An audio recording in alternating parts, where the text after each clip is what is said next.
folks have passed through the crypt and sort of out and down the other side.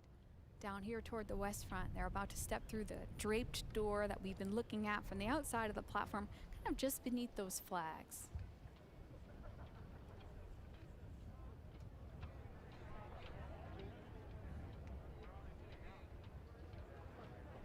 A question one might ask. Ladies and gentlemen, the children of President-elect Biden, Robert Hunter Biden II and Ashley Blazer Biden, also the grandchildren of the President-elect. Draped door that we've been looking at from the outside.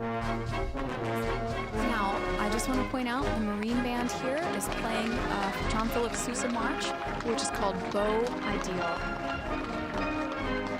As we see the Biden children and grandchildren headed out to the platform to take their seats.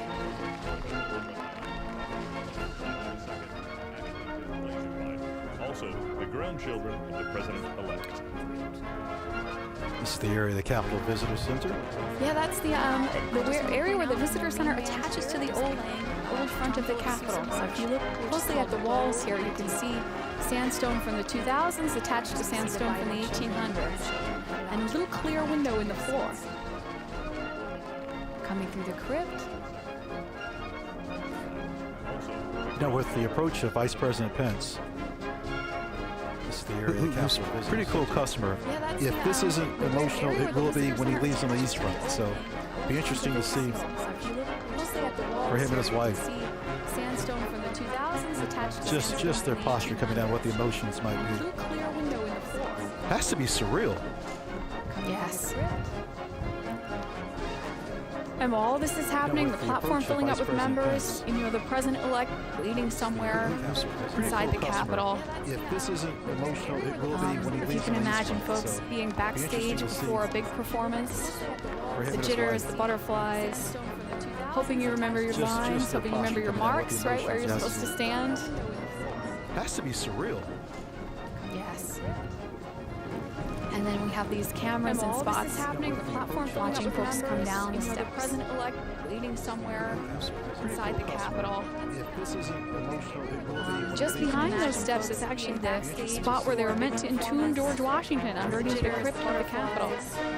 Vice President Pence here, about to step out from the chute, supposed to stand. We see the Obamas on the platform.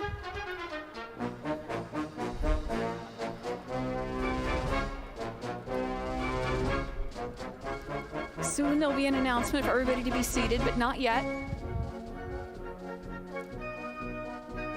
We do have a ways to go. We have the national anthem to be rendered. Yes.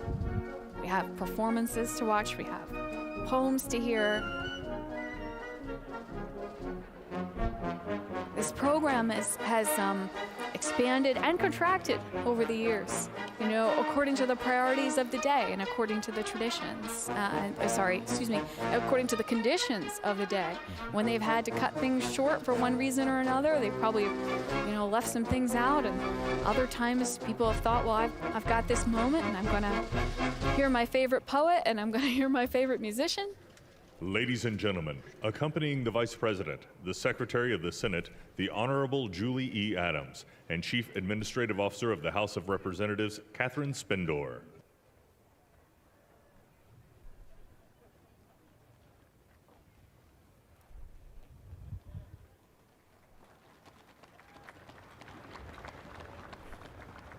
So we got the Secretary of the Senate, Chief Administrative Officer of the Senate there, accompanying Vice President Pence. Ms. Adams was on the left-hand side. And Karen Pence, his wife. Here with Vice President Pence, getting ready to come out of the chute. The Pences have visited my church. Yes. Vice President Pence is, I think, probably the member of Congress, Senate, that visitors have spotted the most on my tours in the past couple of years. He has time for people, doesn't he? He stops and shakes hands. I had whole school groups of 8th graders run over to meet the Vice President. And again, it's one of those moments folks can't believe they're having. Came on a tour of the Capitol and saw the Vice President. Oh, there they are, those tabards on the herald trumpets.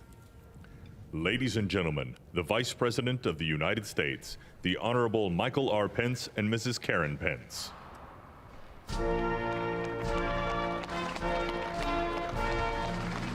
Quite a warm reception. Marine Man like Hail Columbia.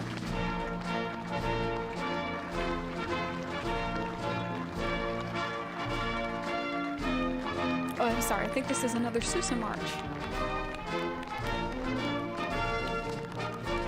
As the Pences step out onto the platform, head to their seats. Oh, riders for the flag, yes.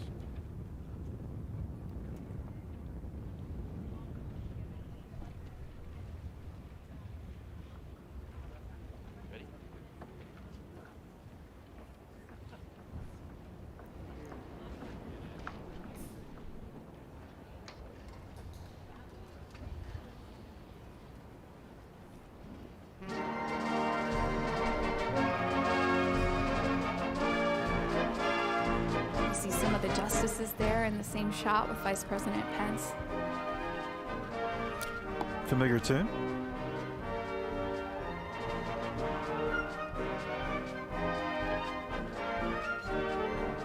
You can hear the audience singing "This Is My Country." You can hear that.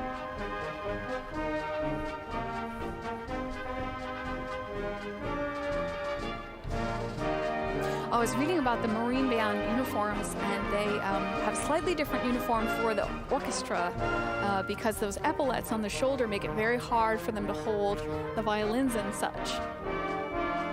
So it's an incredible thing to think about uniform design having to conform to what musicians need to play their instruments.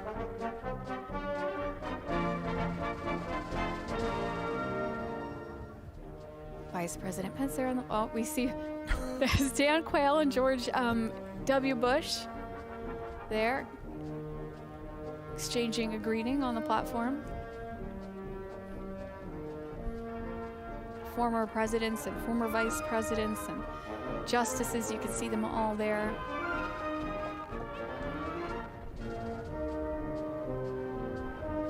And families. Harris family that we see here. Did you notice those two strollers earlier out on the east front? I think.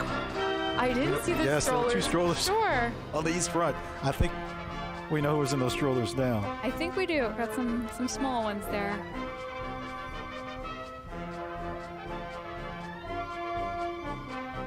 I think maybe the only equivalent in most of our lives maybe is attending like a graduation ceremony for a family member, perhaps. And Graduation, commencement, I would agree. yeah, the idea of everyone, the time it takes for everyone to find their seats, and then for all the names to be announced, and then for everybody to depart. And you've got to dress for the duration, right? Yes. We should mention to people there is a plan B if we don't have it on the West Front outside, and a plan C. But seating down here on the West Front lawn, so members of Congress, some former members, other guests. Some of our colleagues are working in that area.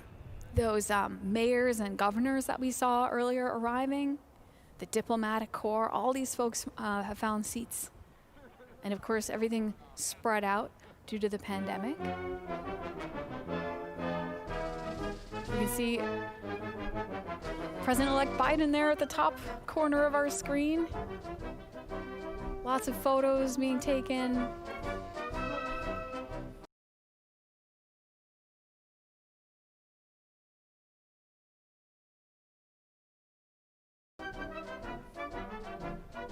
Some family members. I believe those are the Biden granddaughters there, the three ladies in sort of pastel color coats. There is a very interesting fashion strategy for the day. Folks seem to pick bright colors so they can be spotted among this sea of dark overcoats on the platform. But again, it's a little more spread out than normal, so it's a bit easier to pick out individuals.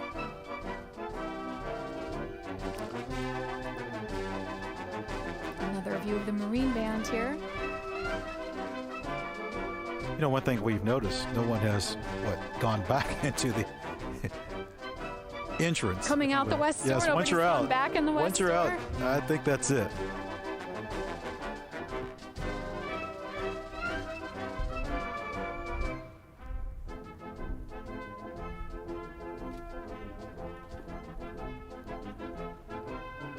Oh,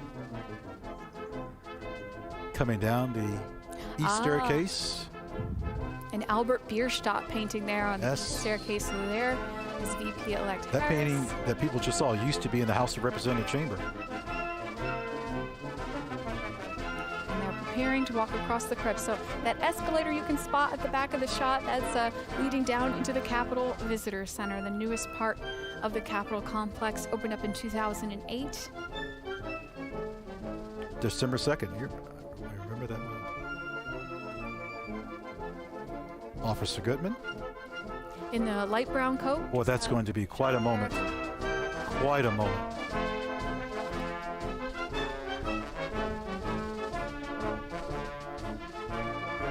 Kamala Harris and Doug Emhoff here preparing to cross the crypt.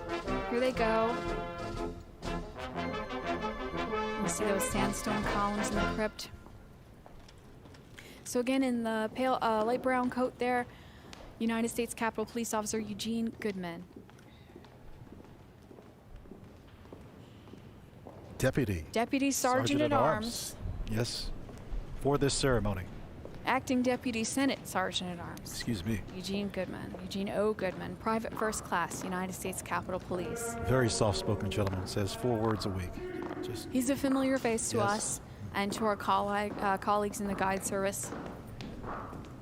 And he's a face that you all may have seen recently in some photographs and video of the Capitol.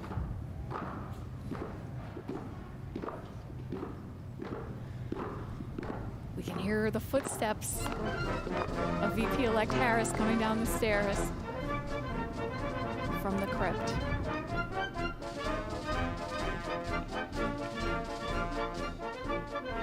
Some photographs. Officer Goodman, this is a walk he's made many a time, but never as part of the procession in quite this way. Don't you feel like he's on duty? It's just... You can see his eyes sort of going back and forth. Now, of course, he's seeing familiar faces all around him, but...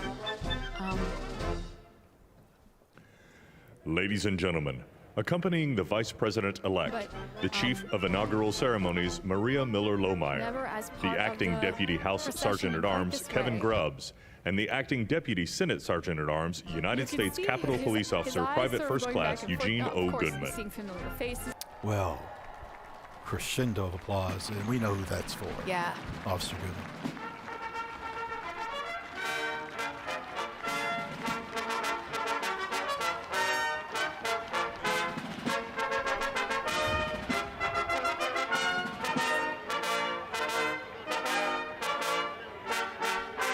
His actions more than heroic.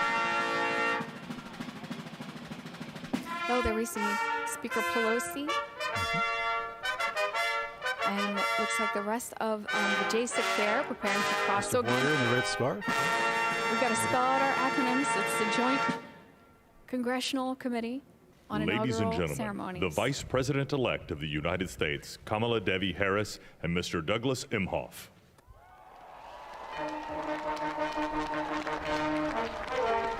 Vice President-elect Harris, who resigned her seat as a senator from California just yesterday,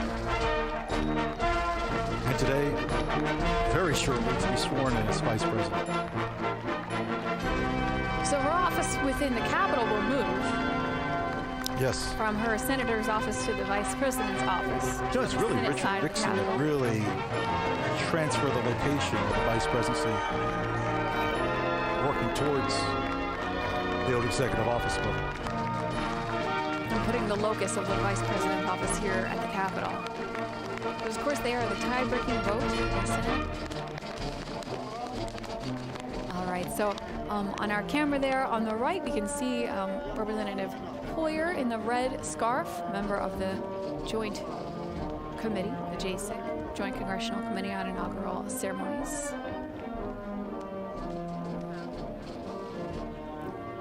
VP-elect Harris hugging her children there.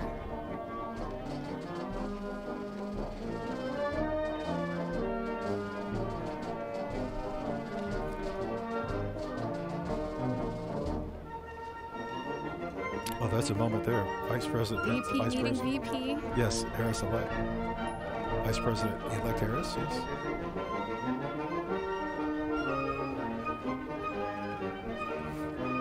And notice the real furniture, folks. There's folding chairs out there, but that's a real chair and a real table. And on that table, I believe, are some of the sacred texts that are going to be used today. Representative Clyburn there having a moment with VP-elect Harris.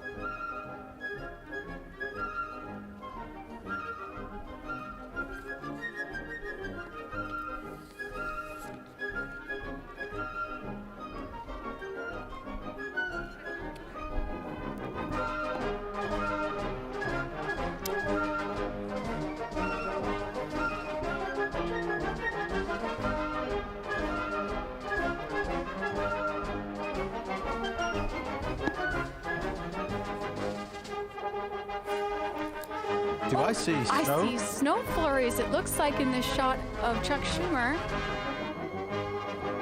Those are snow flurries. You notice it has gotten considerably darker since. The wind did pick up.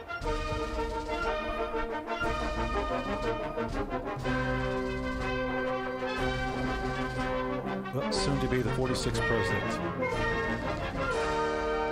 Joseph Biden, Dr. Joe Biden, making their way. getting ready to cross through the crypt.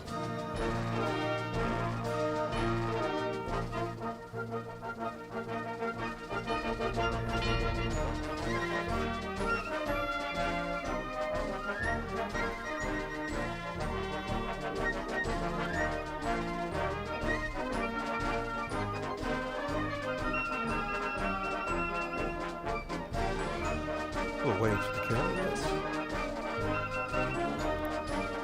I can't stress enough that we have cameras in areas that you won't see on any other live stream or broadcast. These behind-the-scenes shots, this idea The that you Joint can see into the Congressional visitor Committee on center. Inaugural Ceremonies, Staff Representative Alexandria Gordican DeChico, accompanying the House Republican leader, the Honorable Kevin McCarthy. Staff Representative Bridget Brennan, accompanying House Majority Leader, the Honorable Steny Hoyer and Mrs. Yvette Lewis. Staff Representative Kate Knudsen, accompanying Speaker of the House of Representatives, the Honorable Nancy Pelosi and Mr. Paul Pelosi. Staff Representative Lindsey Kerr, accompanying the Honorable Amy Klobuchar and Mr. John Bessler. Staff Representative Stephanie Hager Mucko, accompanying Senate Majority Leader, the Honorable Mitch McConnell and the Honorable Elaine L. Chao. And Staff Representative Rochelle Graves Schroeder, accompanying the Chairman of the Joint Congressional Committee on Inaugural Ceremonies, the Honorable Roy Blunt and Mrs. Abigail Blunt. So those members of the JCEC, the Joint Congressional Committee on Inaugural Ceremonies, the official host of today's 59th inaugural ceremonies, we can see them there headed out onto the platform. The announcer just said the names. Proud moment for the committee. They've put all this together. Not just September, well before that, the planning has gone on. And now let's be honest, this has been a different inauguration and hopefully something that we won't see again for a lot of different reasons. And they've really pulled this off handsomely. There goes Senator Blunt, the former Majority Whip of the House. He's been through a few of these ceremonies. Again, this is the second time he has chaired this committee. Yes. There's been 5 people to chair the committee twice, and Senator Blunt would be the latest. He spoke of this ceremony today being an assurance for all people, our continued and unbroken commitment, continuity, stability, perseverance, democracy. As we get ready to see the peaceful transfer of power, an event both commonplace and miraculous. President-elect Biden here and Dr. Jill Biden just passing through the crypt of the Capitol, soon to emerge onto the platform. We can see the back of the Obamas here on the platform.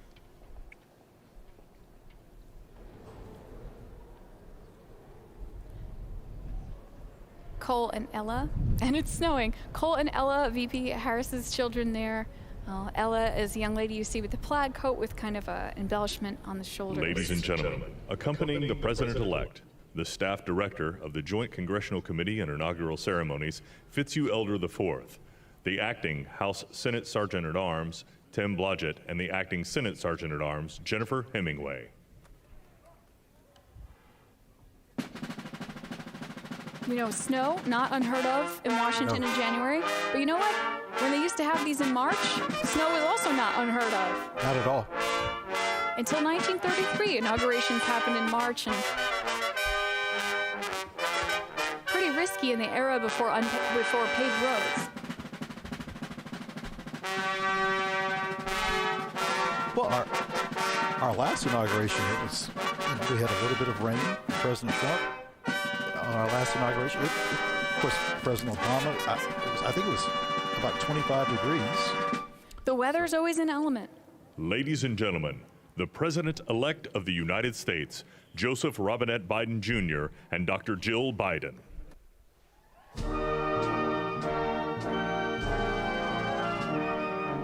This piece by the Marine Band Trio from Hail America.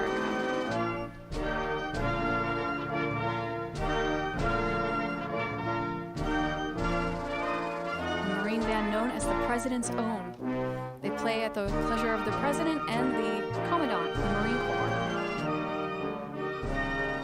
And they've played at every inauguration since Jefferson's.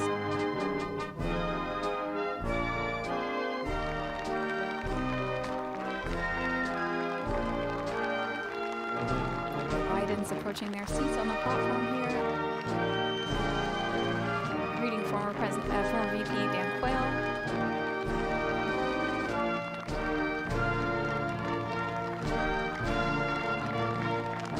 Look at his eyes. The pride.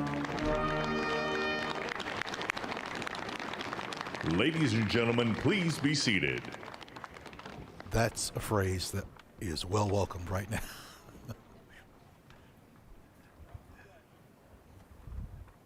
Let's enjoy the ceremony.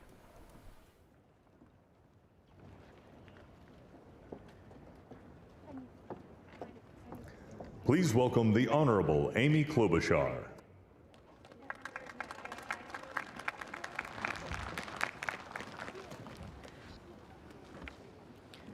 Vice President Pence, Mr. President-elect, Madam Vice President-elect, members of Congress and the judicial branch, former presidents and first ladies, vice presidents, leaders from abroad, and a whole bunch of Bidens. America, welcome to the 59th presidential inauguration, where in just a few moments, Joe Biden and Kamala Harris will take their solemn oaths. This ceremony is the culmination of 244 years of a democracy.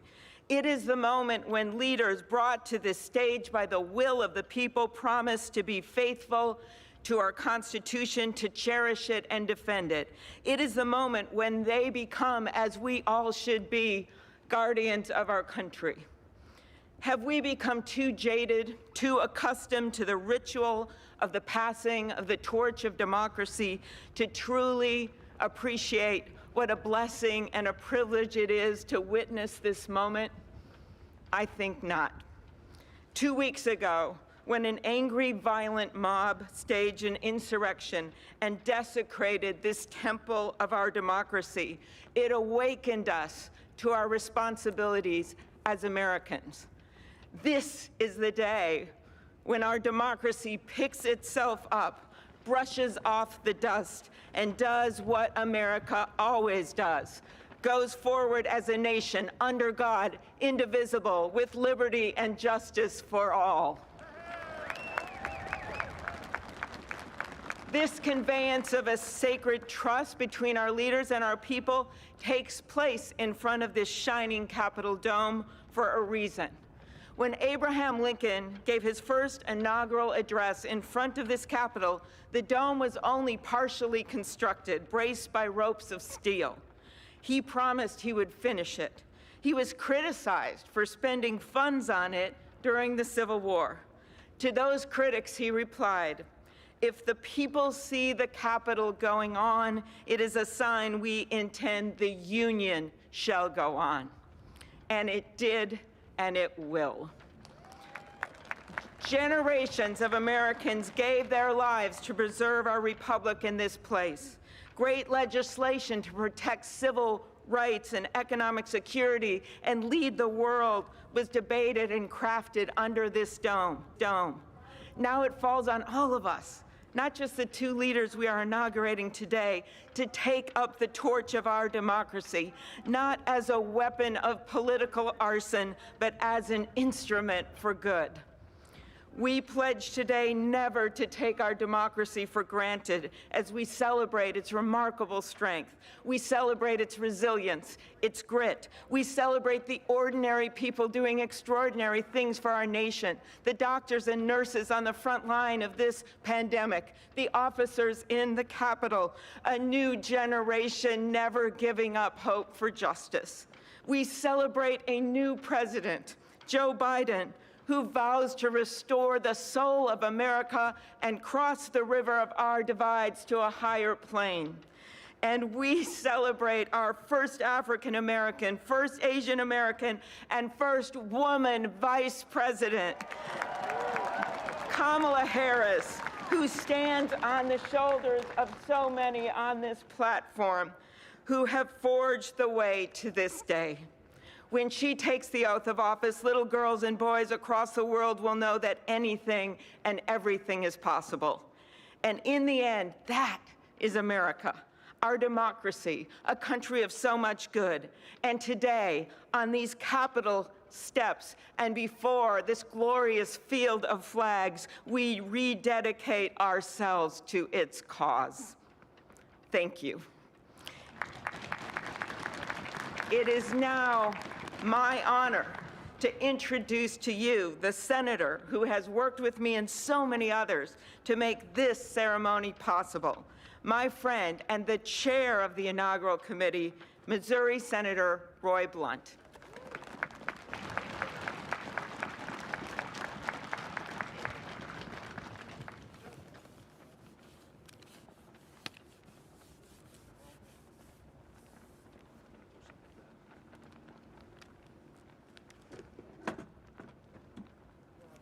Possible. My friend and the chair. Well, I should have known when Senator committee. Klobuchar got involved, at least there'd be a touch of snow up here this morning. Of all the things we'd considered, I don't think snow was on my agenda till I walked out the door a moment ago. But thank you, Senator Klobuchar, and thanks to the other members of the Joint Congressional Committee on the Inauguration as we officially begin the 59th inaugural ceremony. I also want to thank the Joint Committee staff and our partners, particularly our security partners, for the way they've dealt with unprecedented circumstances. When I chaired the inauguration 4 years ago, I shared President Reagan's 1981 description of this event as commonplace and miraculous. Commonplace because we've done it every 4 years since 1789. Miraculous because we've done it every 4 years since 1789. Americans have celebrated this moment during war, during depression, and now during pandemic. Once again, all three branches of our government come together as the Constitution envisions. Once again, we renew our commitment to our determined democracy, forging a more perfect union. That theme for this inauguration, our determined democracy, forging a more perfect union, was announced by the Joint Committee before the election with the belief that the United States can only fulfill its promise and set an example for others if we are always working to be better than we have been. The Constitution established that determined democracy with its first three words, declaring the people as the source of the government. The Articles of Confederation hadn't done that. The Magna Carta hadn't done that. Only the Constitution says the government exists because the people are the source of the reason it exists. They immediately followed those first three words with the words to form a more perfect union. The founders did not say to form a perfect union. They did not claim that in our new country nothing would need to be improved. Fortunately, they understood that always working to be better would be the hallmark of a great democracy. The freedoms we have today, the nation we have today, is not here just because it happened, and they aren't complete. a great democracy working through the successes and failures of our history, striving to be better than it had been. And we are more than we have been, and we are less than we hope to be. The assault on our Capitol at this very place just 2 weeks ago reminds us that a government designed to balance and check itself is both fragile and resilient. During the last year, the pandemic challenged our free and open society and called for extraordinary determination and sacrifice, and still challenges us today. Meeting that challenge head on have been and are healthcare workers, scientists, first responders, essential frontline workers, and so many others we depend on in so many ways. Today we come to this moment. People all over the world, as we're here, are watching and will watch what we do here. Our government comes together. The Congress and the courts join the transition of executive responsibility. One political party more pleased today and on every inaugural day than the other. But this is not a moment of division, it's a moment of unification. A new administration begins and brings with it a new beginning.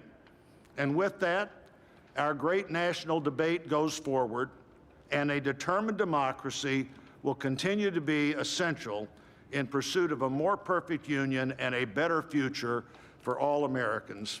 What a privilege for me to join you today. Thank you.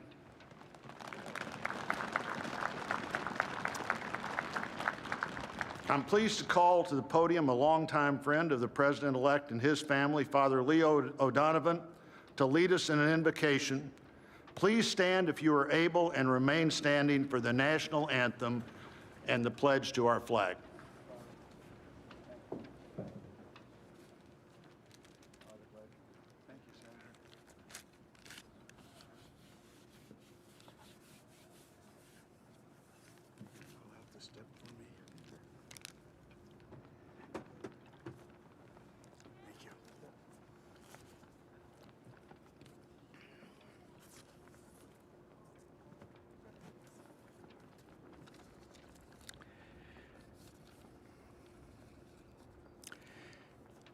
Gracious and merciful God, at this sacred time we come before you in need, indeed on our knees. But we come still more with hope and with our eyes raised anew to the vision of a more perfect union in our land, a union of all our citizens to promote the general welfare and secure the blessings of liberty to ourselves and our posterity. We are a people of many races, creeds, and colors, national backgrounds, cultures, and styles, now far more numerous and on land much vaster than when Archbishop John Carroll wrote his prayer for the inauguration of George Washington 232 years ago. Archbishop Carroll prayed that you, O Creator of all, would assist with your Holy Spirit of counsel and fortitude the President of these United States, that his administration may be conducted in righteousness and be eminently useful to your people. Today we confess our past failures to live according to our vision of equality, inclusion, and freedom for all. Yet we resolutely commit still more now to renewing the vision, to caring for one another in word and deed, especially the least fortunate among us, and so becoming a light for the world. There is a power in each and every one of us that lives by turning to every other one of us, a thrust of the Spirit to cherish and care and stand by others, and above all, those most in need. It is called love, and its path is to give ever more of itself.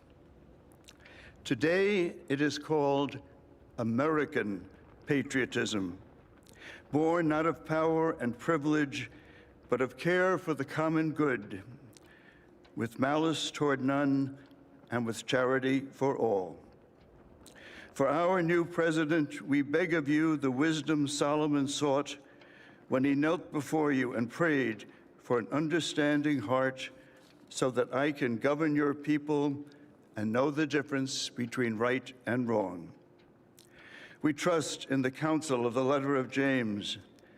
If any of you lacks wisdom, you should ask God, who gives generously to all without finding fault, and it will be given to you. Pope Francis has reminded us how important it is to dream together. By ourselves, he wrote, we risk seeing mirages, things that are not there. Dreams, on the other hand, are built together. Be with us, holy mystery of love, as we dream together. Help us under our new president to reconcile the people of our land, restore our dream and invest it with peace and justice and the joy that is the overflow of love. To the glory of your name, forever, amen.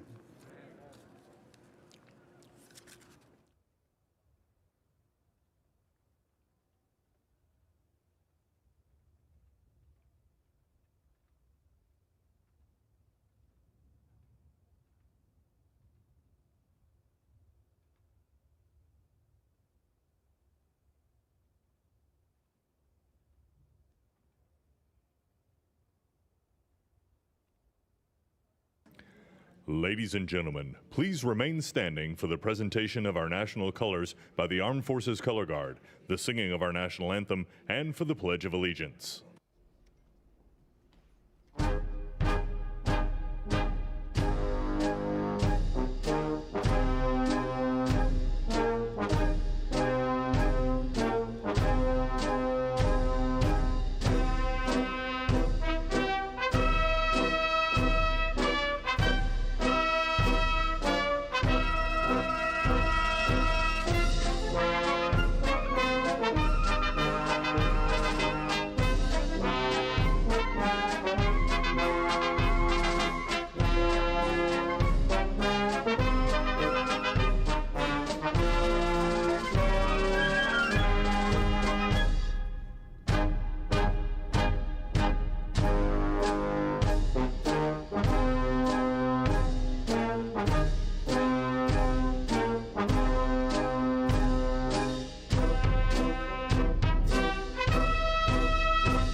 Ladies and gentlemen, here for the singing of our national anthem, accompanied by the President's own United States Marine Band, please welcome Lady Gaga.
Ladies and gentlemen, please welcome from the city of South Fulton, Georgia Fire and Rescue Department, President of the International Association of Firefighters, Local 3920, Fire Captain Andrea M. Hall, for the reciting of the Pledge of Allegiance.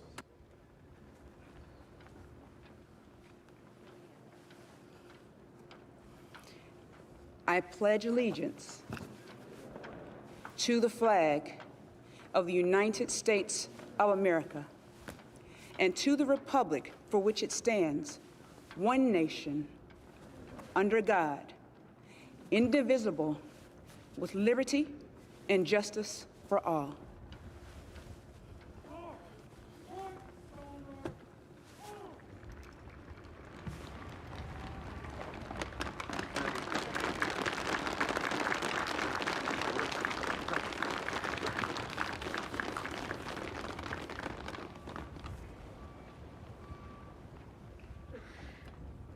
What you are all about to be part of, America, is a historic moment of firsts.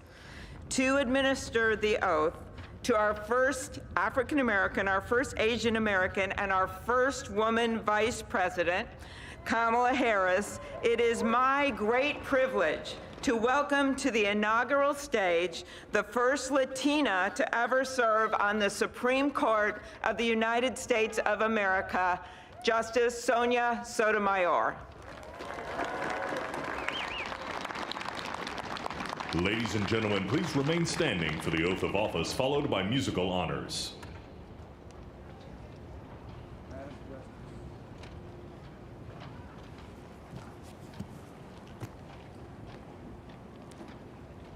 Please raise your right hand and repeat after me.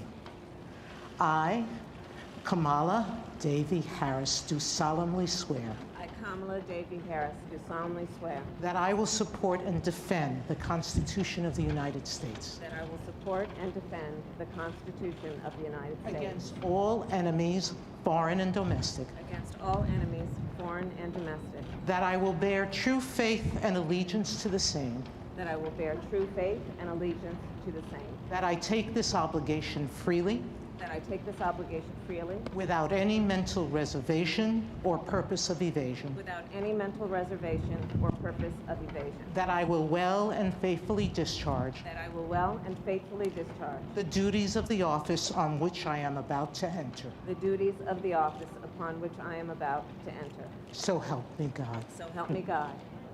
All right.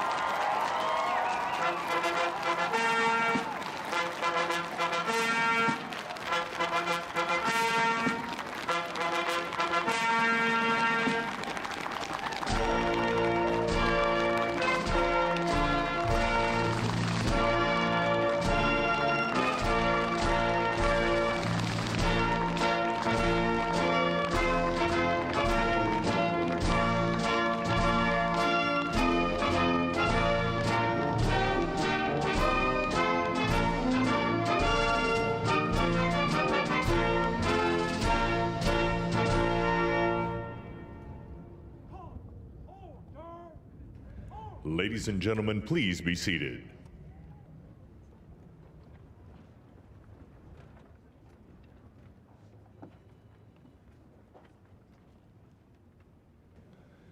Please welcome Jennifer Lopez to perform This Land Is Your Land and America the Beautiful, accompanied by members of the President's own United States Marine Band.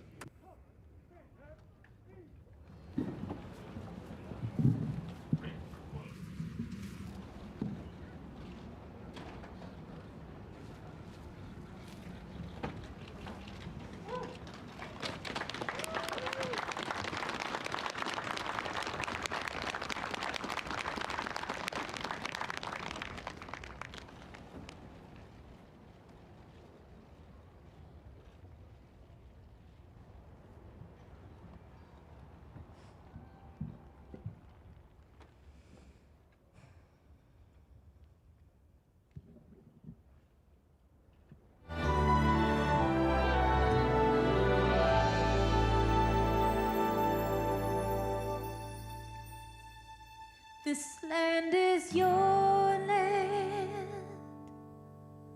This land is my land. From from California to the New York Islands, from the Redwood Forest to the Gulf Stream waters. This land was made for you and me. As I went walking down that ribbon of highway, I saw above me that endless skyway. I saw below me that golden valley. This land was made for you and me. Oh, this land, oh, this land. This land was made for you and me. Oh, this land, oh, this land. This land was made for you and me. You and me.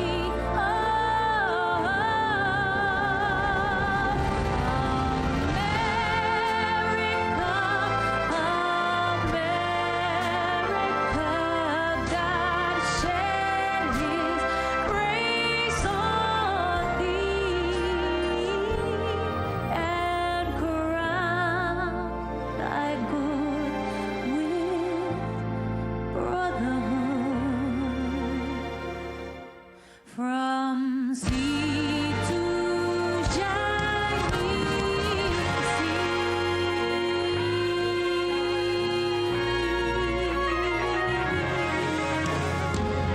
Una nación bajo Dios, indivisible, con libertad y justicia para todos. Let's get loud.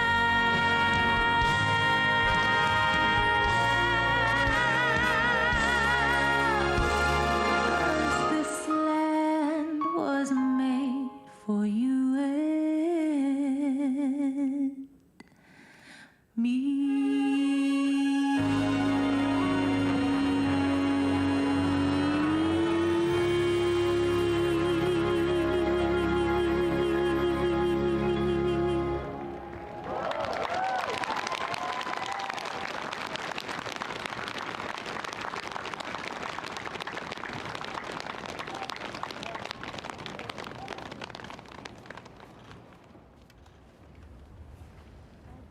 Well, that was great. The sun is shining, and Mr. President-elect, this is the first inauguration in the history of America where J-Lo was the warm-up act for Chief Justice Roberts.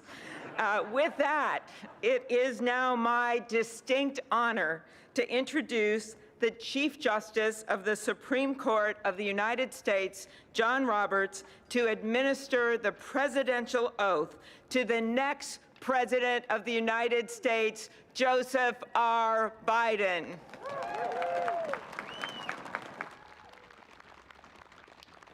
Ladies and gentlemen, please stand for the oath of office, followed by musical honors.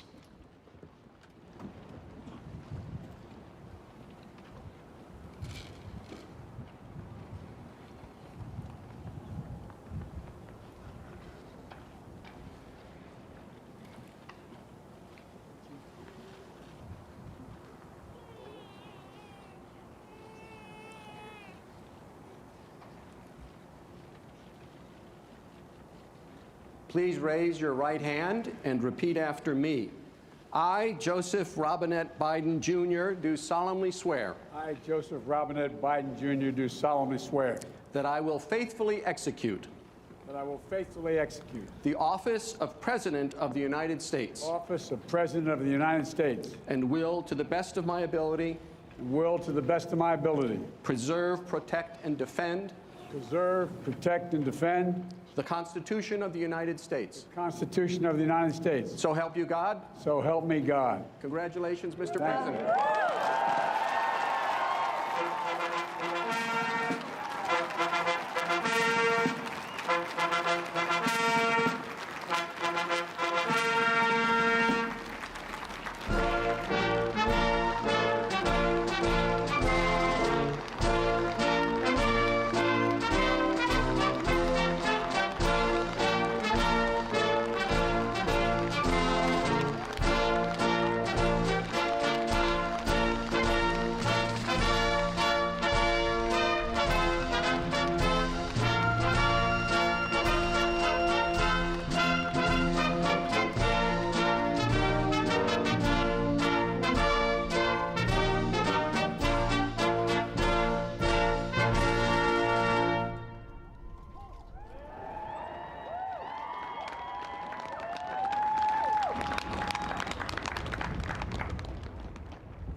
Ladies and gentlemen, please be seated.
My fellow Americans, a moment we have all been waiting for.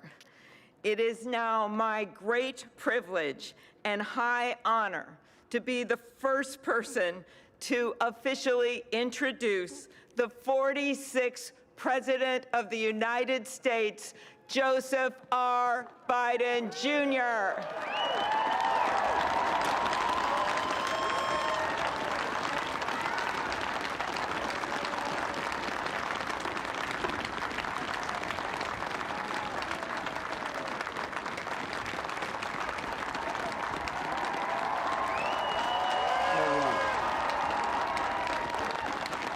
Chief Justice Roberts, Vice President Harris,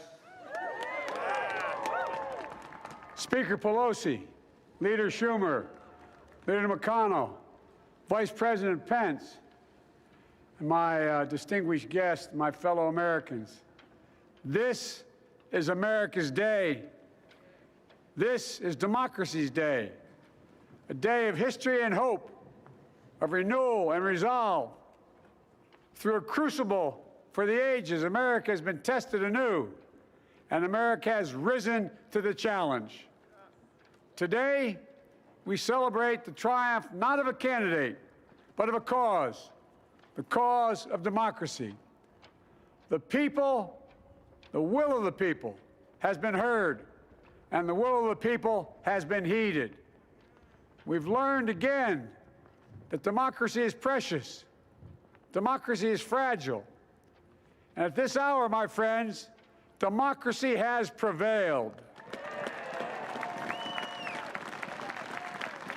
So now, on this hallowed ground where just a few days ago, violence sought to shake the Capitol's very foundation, we come together as one nation, under God, indivisible, to carry out the peaceful transfer of power as we have for more than 2 centuries. As we look ahead in our uniquely American way, restless, bold, optimistic, and set our sights on the nation we know we can be and we must be. I thank my predecessors of both parties for their presence here today. I thank them from the bottom of my heart. And I know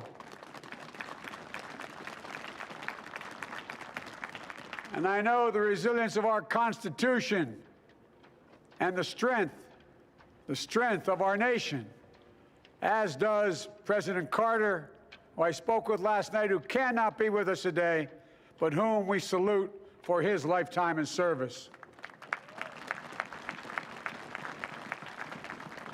I've just taken the sacred oath each of those patriots have taken, the oath first sworn by George Washington. But the American story depends not on any one of us, not on some of us, but on all of us, on we, the people, who seek a more perfect union. This is a great nation, We are good people. And over the centuries, through storm and strife, in peace and in war, we've come so far. But we still have far to go. We'll press forward with speed and urgency, for we have much to do in this winter of peril and significant possibilities. Much to repair, much to restore, much to heal, much to build, and much to gain. Few people in our nation's history have been more challenged or found a time more challenging or difficult than the time we're in now. Once-in-a-century virus that silently stalks the country. It's taken as many lives in 1 year as America lost in all of World War II. Millions of jobs have been lost. Hundreds of thousands of businesses closed. A cry for racial justice, some 400 years in the making, moves us. The dream of justice for all will be deferred no longer. A cry for survival comes from the planet itself, a cry that can't be any more desperate or any more clear. And now, a rise of political extremism, white supremacy, domestic terrorism, that we must confront and we will defeat. To overcome these challenges, to restore the soul and secure the future of America, requires so much more than words. It requires the most elusive of all things in a democracy: unity. Unity. In another January, on New Year's Day in 1863, Abraham Lincoln signed the Emancipation Proclamation. When he put pen to paper, the president said, and I quote, "If my name ever goes down into history, it'll be for this act, and my whole soul is in it." My whole soul is in it. Today, on this January day, my whole soul is in this, bringing America together, uniting our people, uniting our nation. And I ask every American to join me in this cause.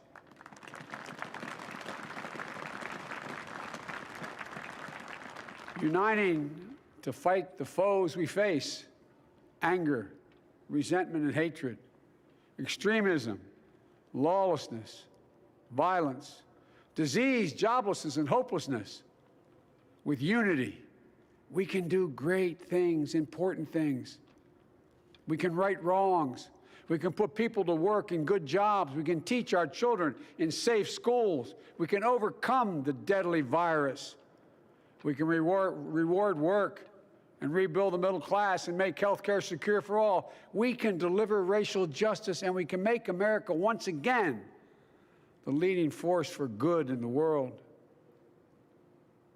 I know speaking of unity can sound to some like a foolish fantasy these days. I know the forces that divide us are deep and they are real. But I also know they are not new. Our history has been a constant struggle between the American ideal that we're all are created equal and the harsh, ugly reality that racism, nativism, fear, demonization have long torn us apart. The battle is perennial, and victory is never assured. Through Civil War, the Great Depression, World War, 9/11, through struggle, sacrifice, and setbacks, our better angels have always prevailed. In each of these moments, enough of us have come together to carry all of us forward. And we can do that now. History, faith, and reason show the way of unity. We can see each other not as adversaries, but as neighbors. We can treat each other with dignity and respect. We can join forces, stop the shouting, and lower the temperature. For without unity, there is no peace, only bitterness and fury. No progress, only exhausting outrage. no nation, only a state of chaos. This is our historic moment of crisis and challenge, and unity is the path forward. And we must meet this moment as the United States of America. If we do that, I guarantee you we will not fail. We have never, ever, ever, ever failed in America when we've acted together. And so today, at this time, in this place, let's start afresh, all of us. Let's begin to listen to one another again, hear one another, see one another, show respect to one another. Politics doesn't have to be a raging fire, destroying everything in its path.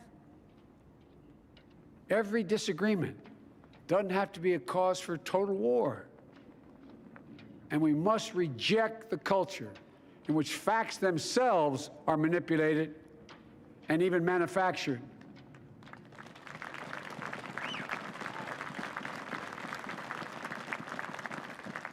My fellow Americans, we have to be different than this. America has to be better than this. And I believe America is so much better than this. Just look around. Here we stand in the shadow of the Capitol Dome, as was mentioned earlier, completed amid the Civil War, when the Union itself was literally hanging in the balance. Yet we endured. We prevailed. Here we stand, looking out on the great mall where Dr. King spoke of his dream.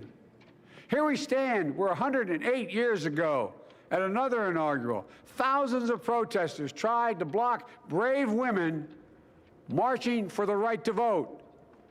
And today, we mark the swearing in of the first woman in American history elected to national office, Vice President Kamala Harris.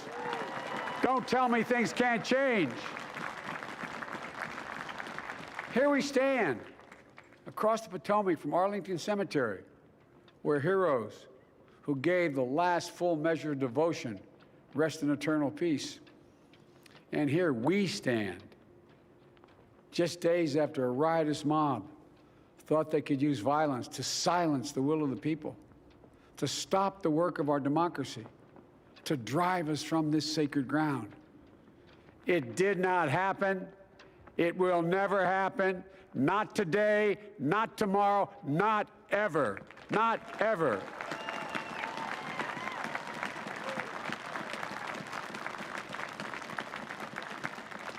To all those who supported our campaign, I'm humbled by the faith you've placed in us. To all those who did not support us, let me say this. Hear me out as we move forward. Take a measure of me and my heart. And if you still disagree, so be it. That's democracy. That's America. The right to dissent peaceably within the guardrails of our republic is perhaps this nation's greatest strength. Yet hear me clearly.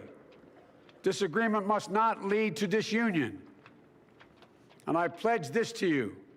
I will be a president for all Americans. All Americans. And I promise you, I will fight as hard for those who did not support me as for those who did.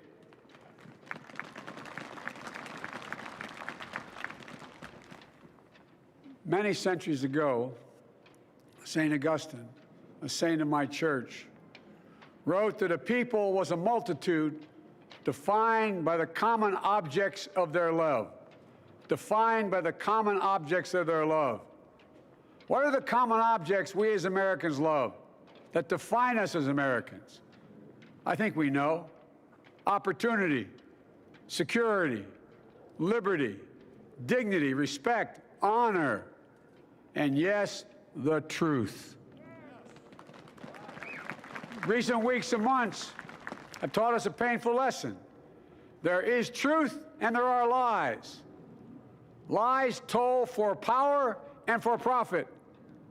And each of us has a duty and a responsibility as citizens, as Americans, and especially as leaders. Leaders who have pledged to honor our Constitution and protect our nation, to defend the truth and defeat the lies. Look,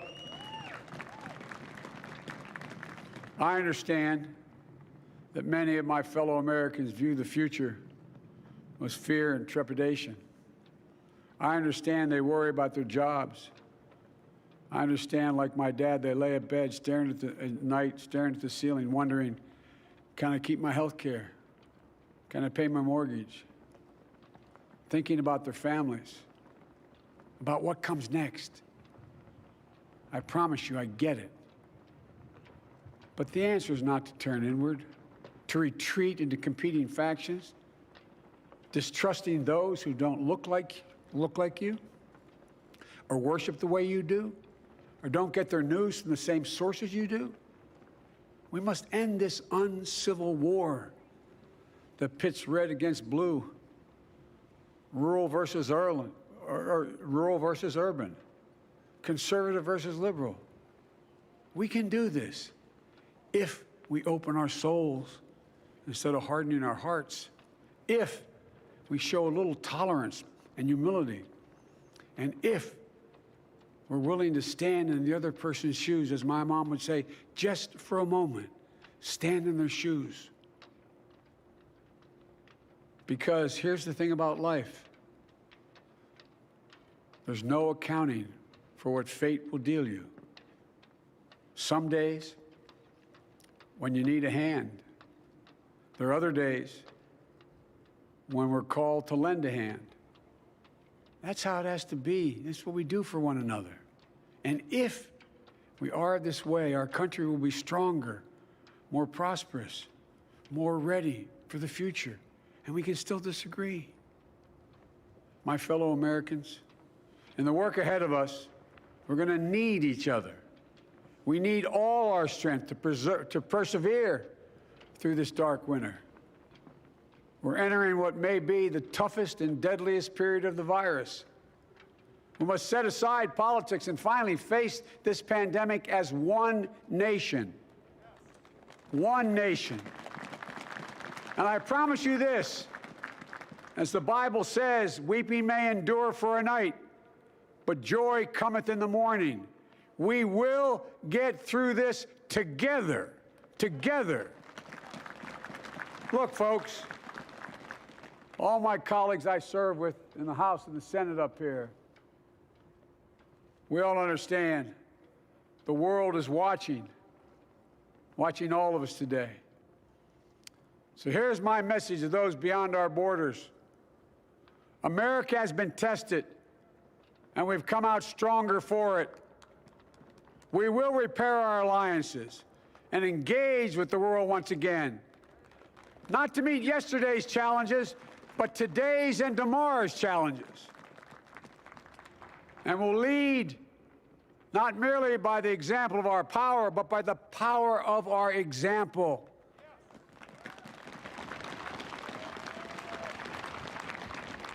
We'll be a strong and trusted partner for peace, progress, and security. Look, you all know we've been through so much in this nation.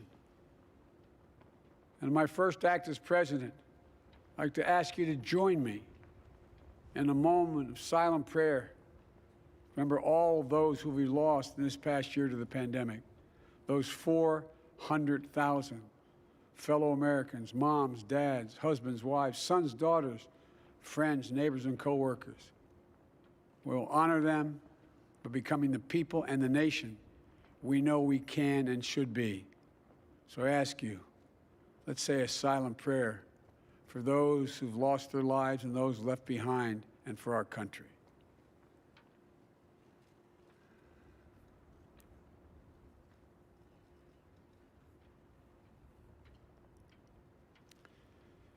Amen. Folks, this is a time of testing.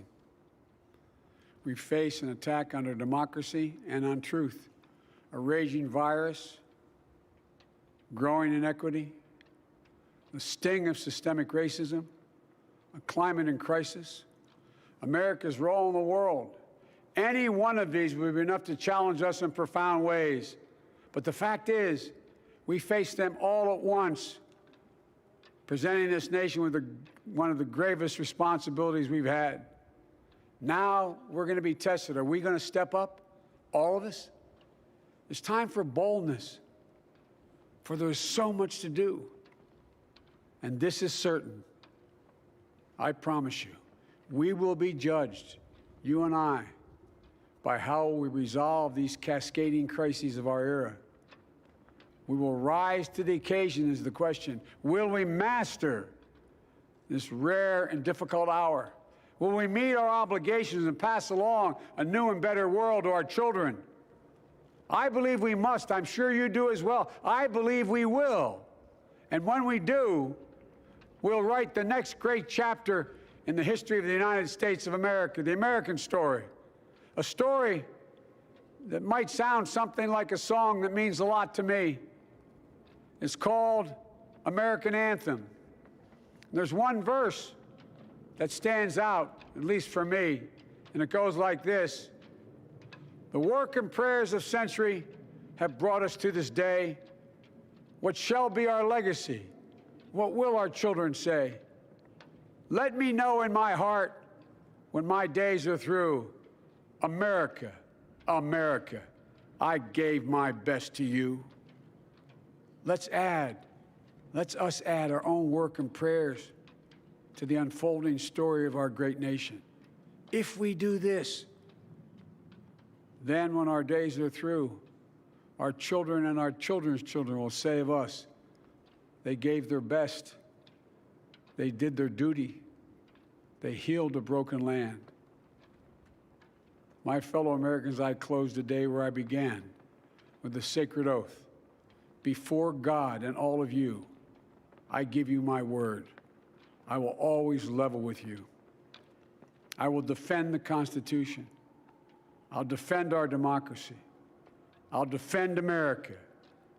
And I'll give all of you, keep everything I do in your service, thinking not of power, but of possibilities, not of personal interest, but the public good. And together, we shall write an American story of hope, not fear, of unity, not division, of light, not darkness, a story of decency and dignity, love and healing, greatness and goodness. May this be the story that guides us, the story that inspires us, and the story that tells ages yet to come that we answered the call of history. We met the moment. Democracy and hope, truth and justice did not die on our watch, but thrived. That America secured liberty at home and stood once again as a beacon to the world. That is what we owe our forebears, one another, and generation to follow. So, with purpose and resolve, we turn to those tasks of our time, sustained by faith, driven by conviction, and devoted to one another and the country we love with all our hearts. May God bless America, and may God protect our troops. Thank you, America.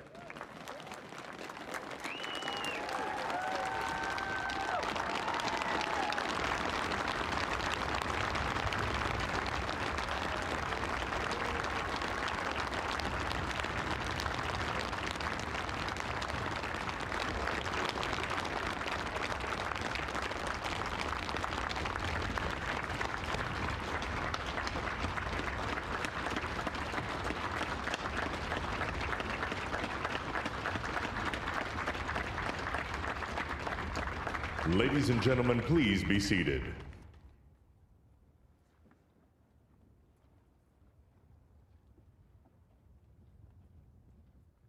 Ladies and gentlemen, please welcome Garth Brooks to perform Amazing Grace.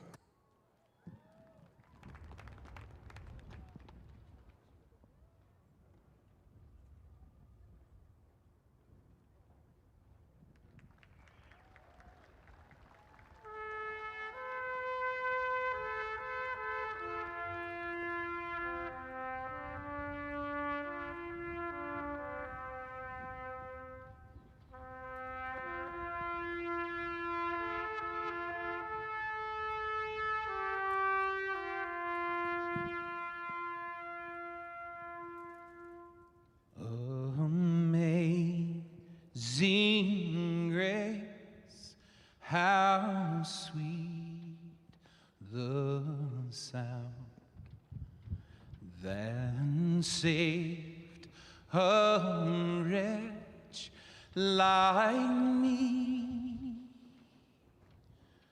I once was lost, but now I'm found. Was blind, but now I see. When we've been there 10,000 years, bright shining as the sun,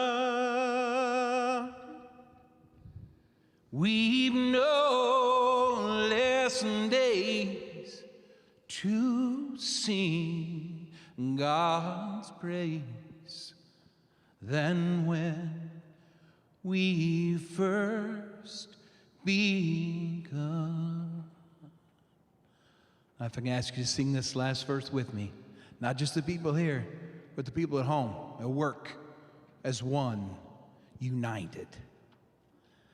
Amazing grace, how sweet the sound that saved a wretch like me. I once was lost, but now I'm found. Was blind, but now I see.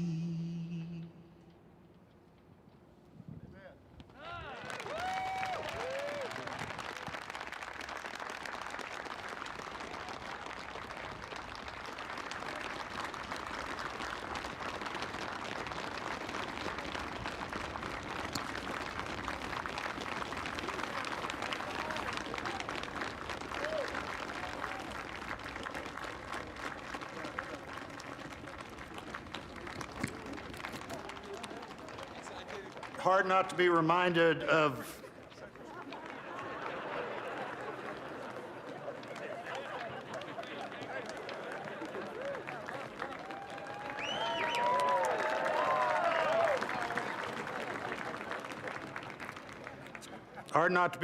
of President Obama's singing that same song at the Mother Emanuel Church.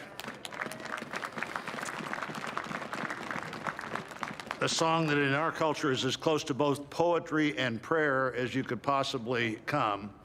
And we're going to finish with those two things. Let me introduce Amanda Gorman, our nation's first ever National Poet Laureate.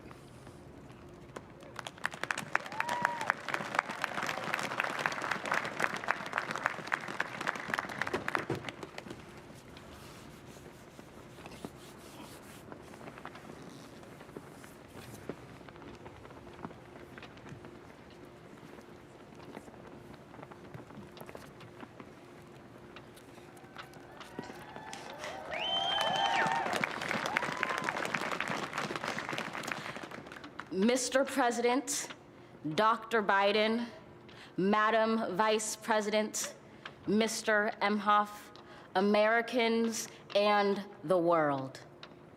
When day comes, we ask ourselves, where can we find light in this never-ending shade? The loss we carry, a sea we must wade. We've braved the belly of the beast. We've learned that quiet isn't always peace, and the norms and notions of what just is isn't always just is. And yet the dawn is ours before we knew it. Somehow we do it. Somehow we've weathered and witnessed a nation that isn't broken, but simply unfinished. We, the successors of a country and a time where a skinny black girl descended from slaves and raised by a single mother can dream of becoming president, only to find herself reciting for one. And yes, we are far from polished, far from pristine, but that doesn't mean we are striving to form a union that is perfect. We are striving to forge our union with purpose, to compose a country committed to all cultures, colors, characters, and conditions of man.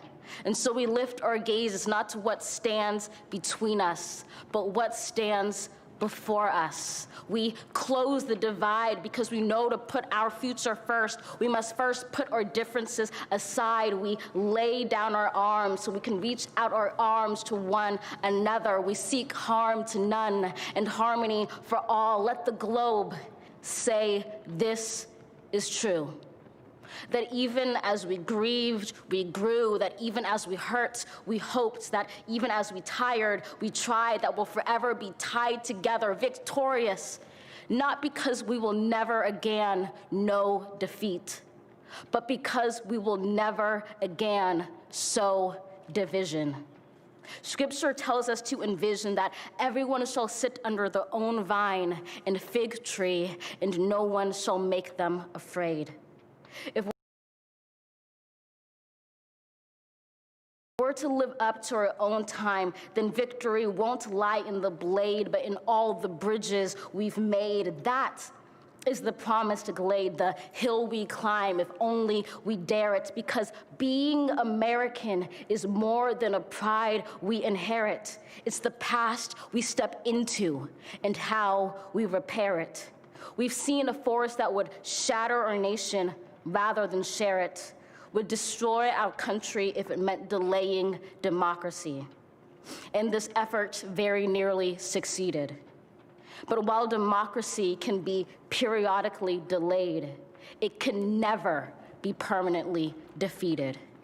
In this truth, in this faith we trust, for while we have our eyes on the future, history has its eyes on us. This is the era of just redemption. We feared it at its inception. We did not feel prepared to be the heirs of such a terrifying hour, but within it we found the power to author a new chapter, to offer hope and laughter to ourselves. So, while once we asked, how could we possibly prevail over catastrophe?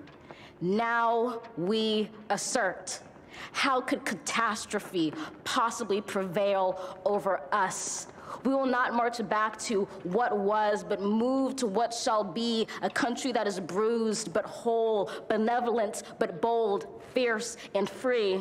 We will not be turned around or interrupted by intimidation, because we know our inaction and inertia will be the inheritance of the next generation. Our blunders become their burdens. But one thing is certain: if we merge mercy with might and might with right, then love becomes our legacy and change our children's birthright.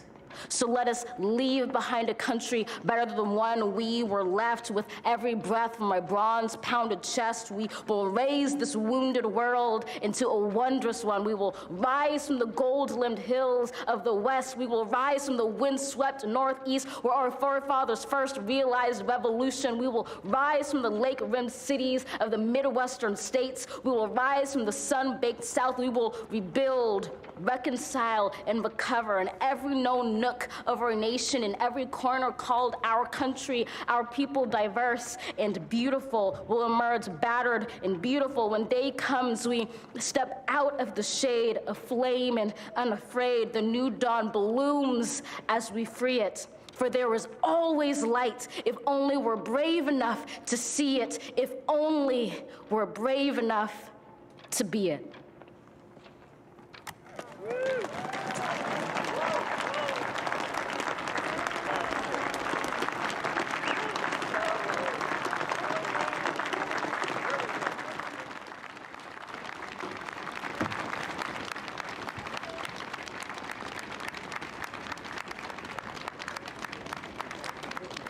Thank you, Amanda Gorman. Now for our benediction, I'm pleased to introduce Reverend Dr. Sylvester Beeman, the pastor of the Bethel African Methodist Episcopal Church in Wilmington, Delaware, a friend of President Biden for 30 years.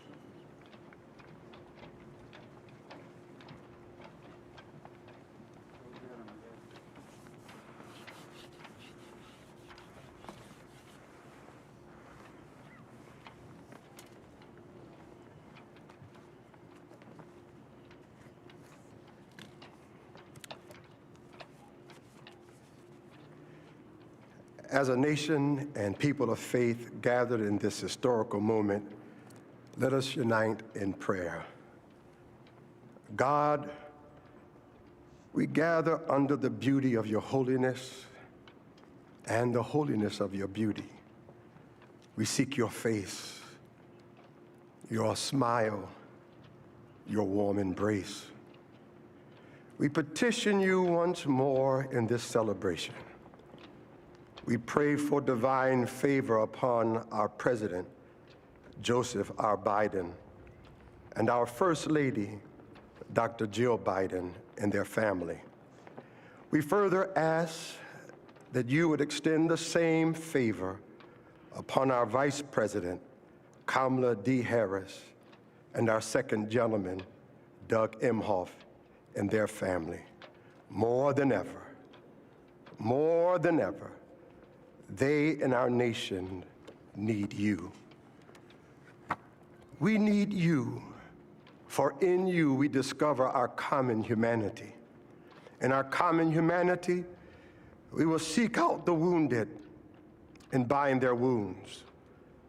We will seek healing for those who are sick and diseased. We will mourn our dead. We will befriend the lonely, the least, and the left out. We will share our abundance with those who are hungry. We will do justly to the oppressed, acknowledge sin, and seek forgiveness, thus grasping reconciliation. In discovering our humanity, we will seek the good in and for all our neighbors. We will love the unlovable, remove the stigma of the so-called untouchables. We will care for our most vulnerable, our children, the elderly, emotionally challenged, and the poor. We will seek rehabilitation beyond correction. We will extend opportunity to those locked out of opportunity. We will make friends of our enemies. We will make friends of our enemies. People, your people, shall no longer raise up weapons against one another. We will rather use our resources for the national good and become a beacon of life and goodwill to the world. And neither shall we learn hatred anymore. We will lie down in peace and not make our neighbors afraid. In you, O God, we discover our humanity. In our humanity, we discover our commonness. Beyond the difference of color, creed, origin, political party, ideology, geography, and personal preferences. We'll become greater stewards of your environment, preserving the land, reaping from it a sustainable harvest, and securing its wonder and miracle-giving power for generations to come. This is our benediction, that from these hallowed grounds, where slaves labored to build this shrine and citadel to liberty and democracy, let us all acknowledge, from the indigenous Native American to those who recently received their citizenship, from the African American to those whose foreparents came from Europe and every corner of the globe, from the wealthy to those struggling to make it, from every human being, regardless of their choices, that this is our country. As such, teach us, O God.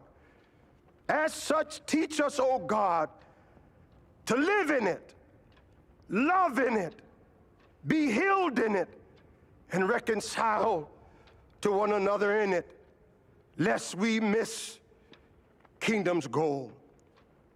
To your glory, majesty, dominion, and power forever Hallelujah. Glory, hallelujah. In the strong name of our collective faith. Amen. Please remain standing as the Armed Forces Color Guard retires our national colors.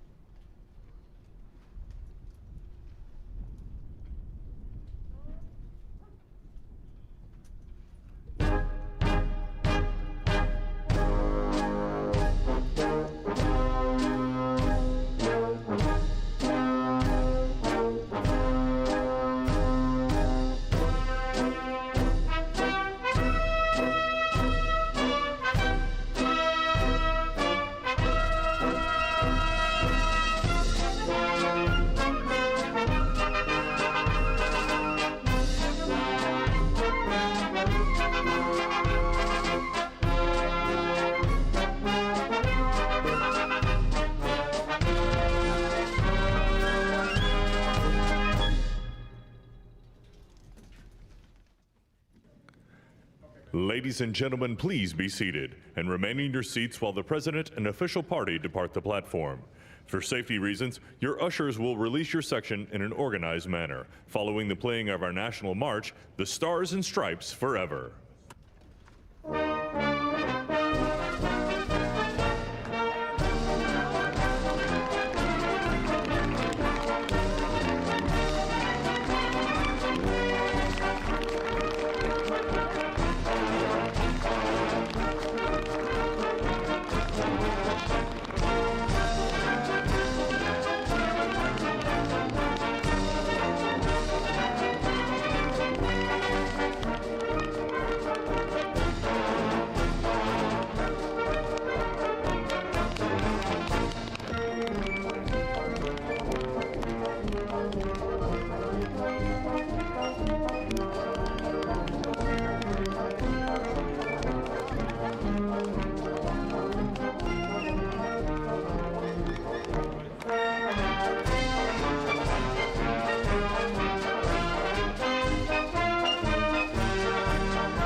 Well, Janet, we really witnessed something today. What did we witness? Janet, we really witnessed something today. What did we witness? Secession, orderly, disciplined. Orderly, disciplined secession. I'd like to make a couple of remarks in terms of Abraham Lincoln. He was quoted 3 times, now not by necessarily President Biden, but from the time the ceremony started. And 2 of the quotes were coming from his inauguration. How about the first youth poet, Amanda Gorham? She was tremendous, using words like rebuild and recovery. But she's awfully skilled in alliteration. Yes, Amanda Gorman's poem, The Hill We Climb, an uplifting moment, poets have been included in the ceremony since 1961. We were talking a little bit earlier, Robert Frost that year for Kennedy's inauguration read a poem, and it's one of these ways in which this tradition is expanding and contracting, right? There are different things each year, and there are some things that are the same from one to the next, but one constant is the peaceful transfer of power. You know, at times during inaugural ceremonies, you can see things that look regal, and then you have something that was just so common and it just fit. Garth Brooks walking down the staircase and singing Amazing Grace, and when he left, it's as if his horse was hitched on the east side of the Capitol and he rode off. It was just wonderful. You know, the Joint Congressional Committee on Inaugural Ceremonies, Chairman Blunt said, we're witnessing an event both commonplace and miraculous. And I think you just summed it up right there. The commonality that we feel when we see musical performances, when we hear live music, and then this miraculous moment where we see this changeover of power. And it's something which is unique to the United States, this ceremony. Nobody else does anything like this. And nobody else has a live stream feed like ours, because we have cameras in places.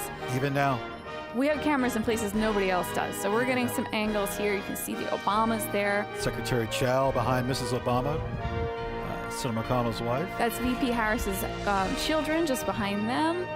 Cole and Ella. Ella has the decorated shoulders on her jacket. There's Clinton, former President Clinton with the Obamas there as well. And this is the part where everybody gets up and starts to make their way back off the platform, back into the Capitol. We saw VP Harris and her husband going through the crypt a few moments ago.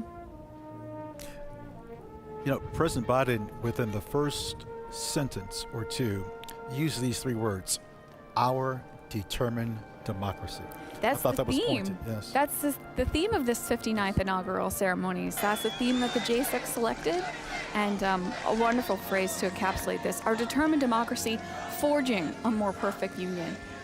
And a few people made reference to it. You also mentioned how Biden's inaugural speech, he quoted others. And there's so many famous quotes that come to us from presidential inaugural speeches. That's why inaugurations are so important. I mentioned earlier about always Thomas fight Jefferson's for you. quote. What about Andrew Jackson? I will mentioning be about watching, I will be government, listening, that and it I should will be for the good tell you that of the people. the and future that the of this people country has never been direct better. it, that I wish the government should new respect the administration great privacy luck of and great persons success. and position. I think Andrew they'll Jackson. have great we could go success. on They have about the foundation FDR, to the do only thing we have to something fear really is fear spectacular. itself. And Lincoln, again, the better we put it angels of in our a nature, position comes from like one it's of his never inaugural been speeches. before, This is a despite moment where, the and they worst vary in plague length. We've had to long hit inaugural speeches in our nation's history. We've had since, short I ones. We've guess had you'd say fatally long 1917, over inaugural 100 Well, years President ago. Harrison, you had to bring that up. And despite that, President that, Reagan mentioning the things that it's we've not done the have been people just that have failed incredible. government. It's And I government couldn't that have needs done it to be without you. accountable to So the people. just And we see President a Obama there. goodbye. It was in his We inaugural love address, you. his first one, the We will remaking be back of in America. some There's form. the poet Amanda Gorman there at the lower right of your screen. And President Obama hugging Lady Gaga. The lady, what a tremendous rendition of the And national again, anthem. An incredible I want to performance. just, in leaving, I want to thank our Vice I'm President, not sure if that was a Mike Pence, designer and of a Karen. dress or an architect I want to of a thank dress. Congress That is- because we really worked well with Congress. At least She certain certainly found elements of something to Congress. rival the But we architecture really did. and the iconography So of the much Capitol. done. Nobody thought And, we and, were and lost. we've talked a little bit about fashion choices, I want to thank all of the great how to people of stand out in the Washington, crowd. D.C., all of the people Now, that you mentioned Here we are, the young poet put this Amanda miracle Gorman together. shaking hands So, with former President Clinton. have a Well, good you just life. mentioned Miss Gorman, who has a speech impediment. And Jenna, who else has a speech impediment? President Biden. It's, how about Maya Angelou? Maya Angelou, another poet who has spoken. So that's the poet Amanda Gorman in a yellow jacket. And we see Lady Gaga and Michelle Obama hugging here. Well, there'll be a few pictures taken there.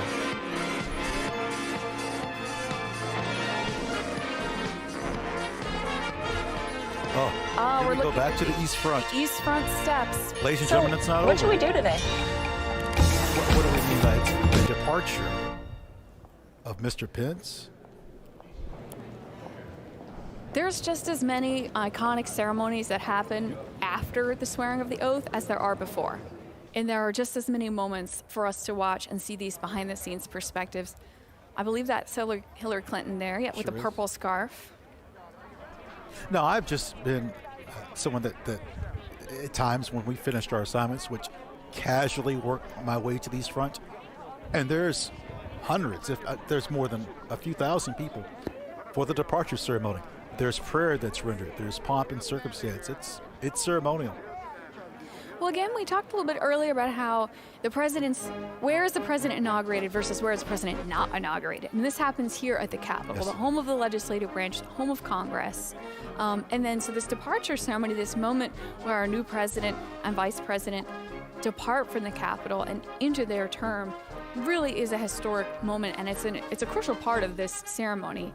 Now, one thing that's different this year is that traditionally there is an inaugural luncheon that's held shortly after taking of the oaths. In the old House chamber known as Statuary Hall,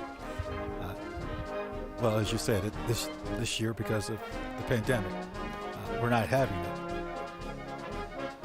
That's the poet Amanda Gorman there in the yellow jacket again.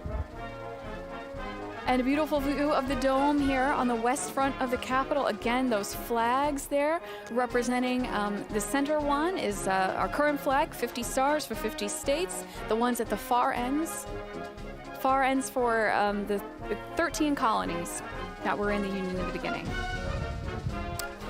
Friends, we have a video clip for you right now. When applicable, following the swearing-in ceremonies on the west front of the U.S. Capitol, the outgoing president and first lady leave the Capitol to begin their post-presidential lives. Traditionally, the president's departure takes place with little ceremony. In 1797, George Washington attended the inauguration of his successor, John Adams. With few exceptions, subsequent departing presidents followed Washington's example. Until the early 20th century, the departing president also usually accompanied the newly elected president on the carriage ride from the Capitol to the White House following the inauguration. In the early 20th century, a new tradition evolved whereby the outgoing president quietly left the Capitol immediately following the swearing-in ceremony. In 1909, after congratulating President Howard Taft, former President Theodore Roosevelt left the Capitol for Union Station, where he took a train to his home in New York. Outgoing Presidents Coolidge and Hoover also left the Capitol for Union Station, where they traveled home by train. Outgoing Presidents Truman, Eisenhower, and Johnson left the Capitol by car. In recent years, the newly installed president and vice president have escorted their predecessors out of the Capitol after the swearing-in ceremony. The members of the JSIC gather on the stairs on the east front of the Capitol building and watch as the new vice president escorts the outgoing vice president and his spouse out of the Capitol through a military cordon. Then, the new president escorts the outgoing president and his spouse through the military cordon. Since Gerald Ford's departure in 1977, the former president and first lady have left the Capitol grounds by helicopter, weather permitting.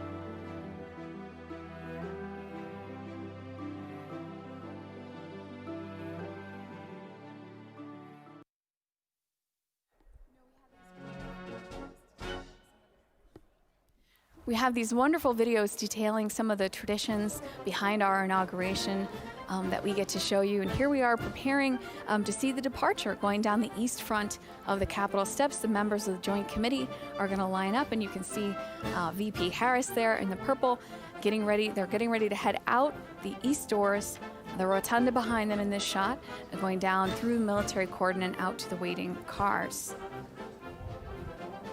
Have we noticed that the weather conditions have improved dramatically?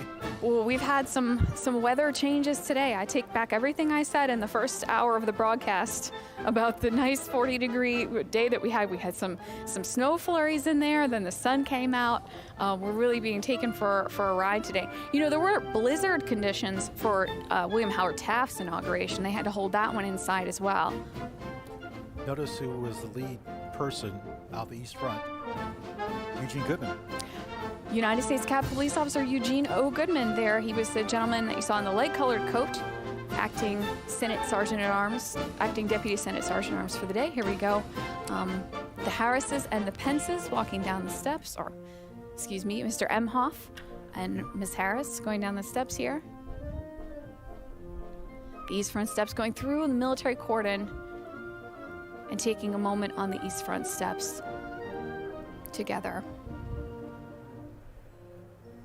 This has to be a pointed moment for particularly the Pences. We don't know what the future holds for them, but You know, Al Gore was my college graduation speaker, and he said the moment that it took hold for him, that it was over, was when he walked away after this moment, and the Secret Service wasn't there, the car was, everything was different right at this moment, and that's when he realized really what the changeover was. He referenced that in his speech at my graduation. you know, something that is going on right now that we can't see, the staff, meaning the outgoing staff, I'm sure are just probably in tears right now. I've seen that at a distance, and just knowing that this is final.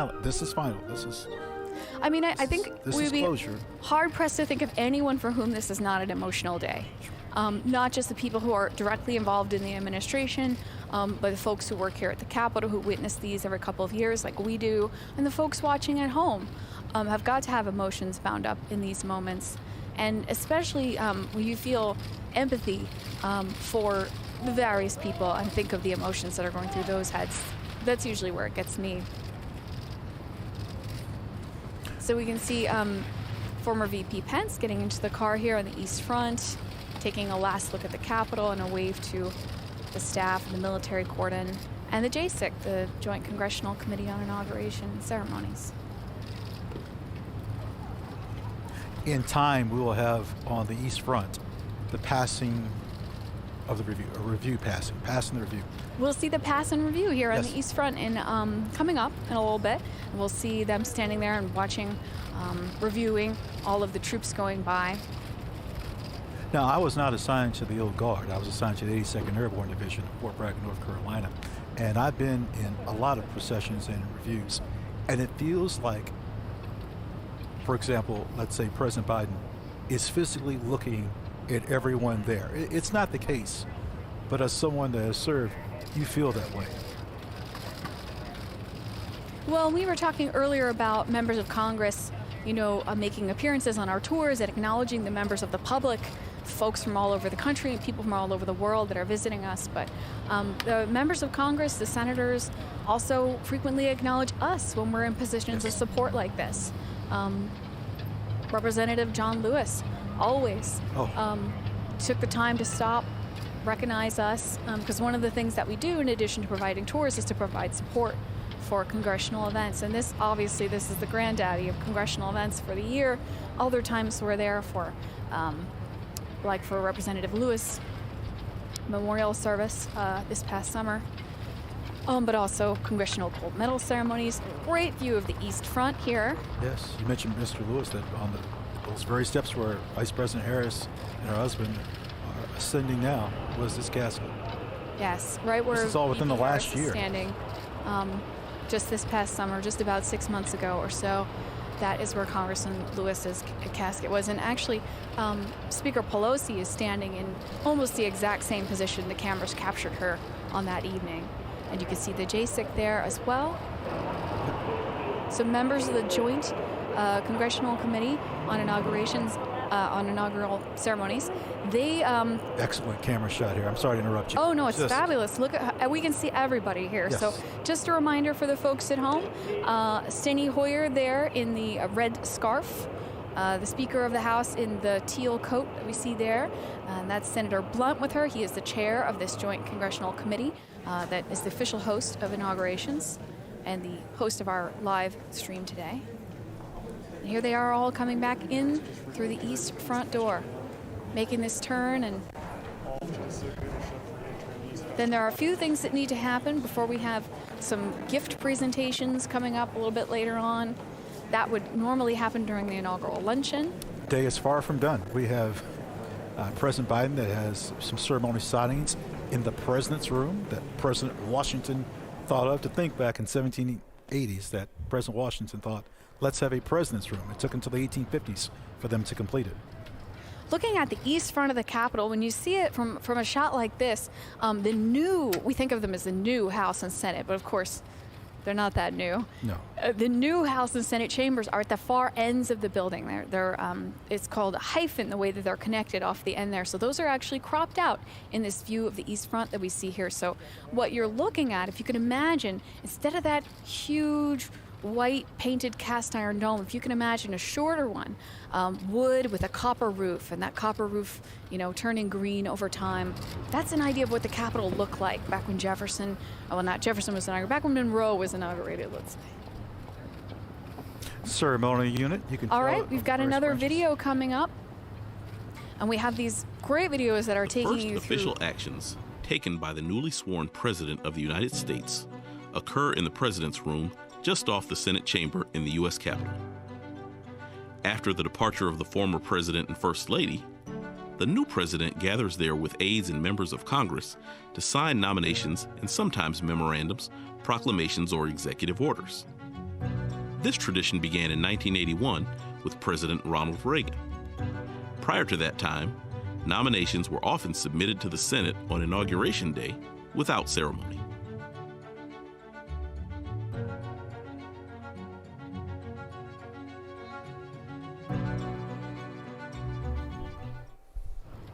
All right, I think members of the military cordon here, bayonets affixed.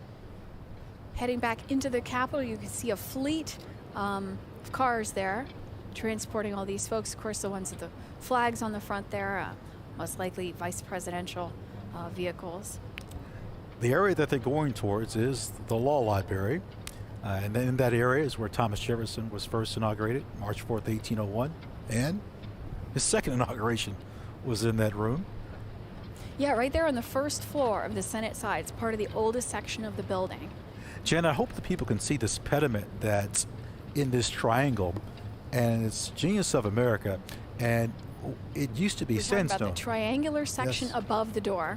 Used to be sandstone, and it deteriorated, and they changed it to marble from Tate, Georgia. And so, friends, there was a part of this porch, if you will, that was extended out about 32 feet just before President Kennedy was inaugurated to give balance to the dome. Now you see people around there. That's something that's in the past that was allowed by the general public. I'm talking about the 1940s, 30s. It was just overwhelmed with people, and that's one of the reasons why we don't have inaugurations on the east side anymore. Yeah, we mentioned earlier there's a famous photo from Lincoln's inaugural where he's out here, and the crowd around him is so thick you can hardly pick out Lincoln except for his exceptional height. And in that photo with him actually is John Wilkes Booth, who attended Lincoln's inaugural that day and said, if I'd had my weapon, I could have had a shot at him. That's how close he was. That would be the last speech he would make. Now, speaking of Lincoln and the Civil War, flanking that door are figures of war and peace in those niches there on either side of the east front door. So again, the east front of the Capitol was the traditional front of the building. The Statue of Freedom on top faces this direction. Of course, you were just discussing the pediment, the sculpture that's there above the door. Of course, there's no part of the Capitol that's not ornate. And there is no back of the Capitol. There's an east front and there's a west front. True. And I think maybe we need to emphasize that today. So here, everything's happening on both fronts of the Capitol today. Here on the east front, we saw arrivals coming in earlier. We've got departures, the pass and review coming up. And as for the actual swearing in, over on the west front side. All three branches of government. This is shot inside the president's room, folks. Friends, look at these beautiful floors. These are English Minton tiles from Stoke-upon-Trent in England. They're $2.03 per tile. And what you're seeing, I love this camera view, is President Washington's cabinet. It looks like Henry Knox, Secretary of War, in the corner there. I don't know if I can emphasize enough how unique this opportunity is for us to see this. I worked at the Capitol now for 12 years, and I've seen the inside of this room maybe half a dozen times. Ladies and gentlemen, stand by for a video on the signing ceremony. You want to see this. The first official actions taken by the newly sworn President of the United States occur in the President's room just off the Senate chamber in the U.S. Capitol. After the departure of the former President and First Lady, the new President gathers there with aides and members of Congress to sign nominations and sometimes memorandums, proclamations, or executive orders. This tradition began in 1981 with President Ronald Reagan. Prior to that time, nominations were often submitted to the Senate on Inauguration Day without ceremony.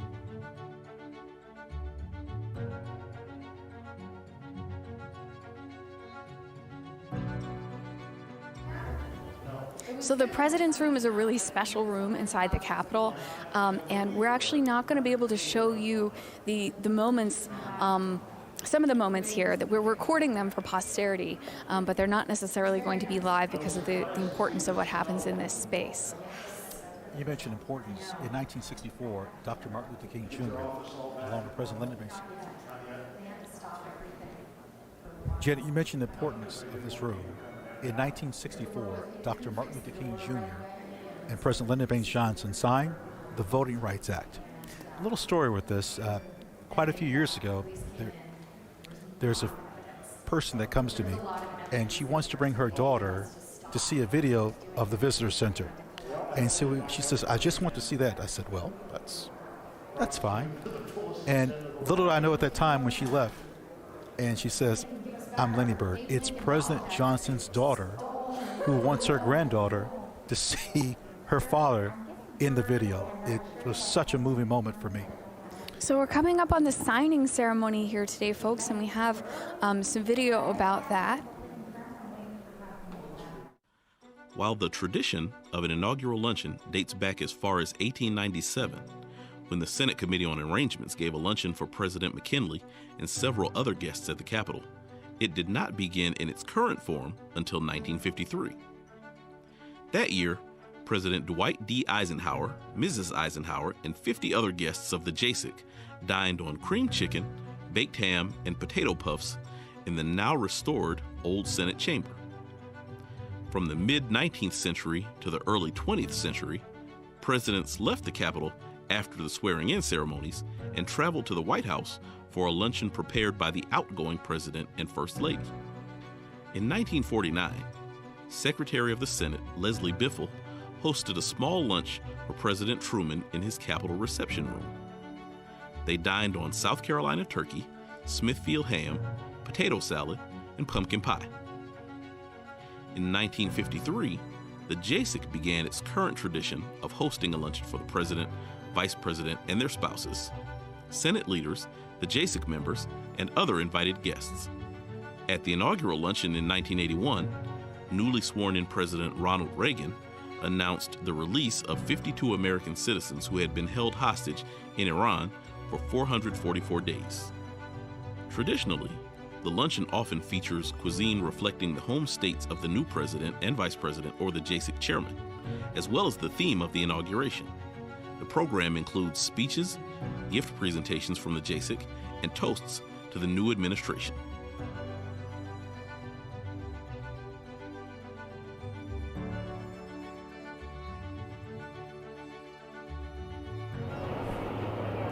So this is the site of our broadcast today. This is the Russell Senate Office Building.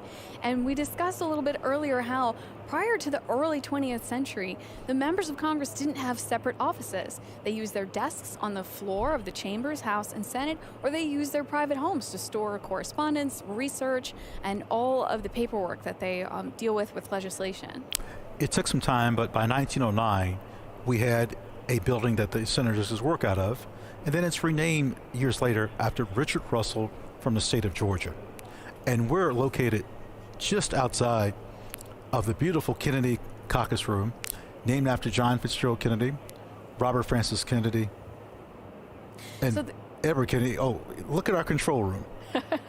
Yeah, the Kennedy Caucus Room, normally the site of many wonderful ceremonies, but today it is our Mission Control Center. You can see right there our wonderful team putting together this live stream broadcast today. We've got, as we mentioned, we have cameras in a lot of places that other folks don't, so you can see all of our camera feeds up on the screen there. And this is a huge and beautiful room. It's so ornate. It's in the style of Versailles. Mm-hmm. Well, the windows are from France. Now, you could fit a tennis court and maybe half a basketball court here.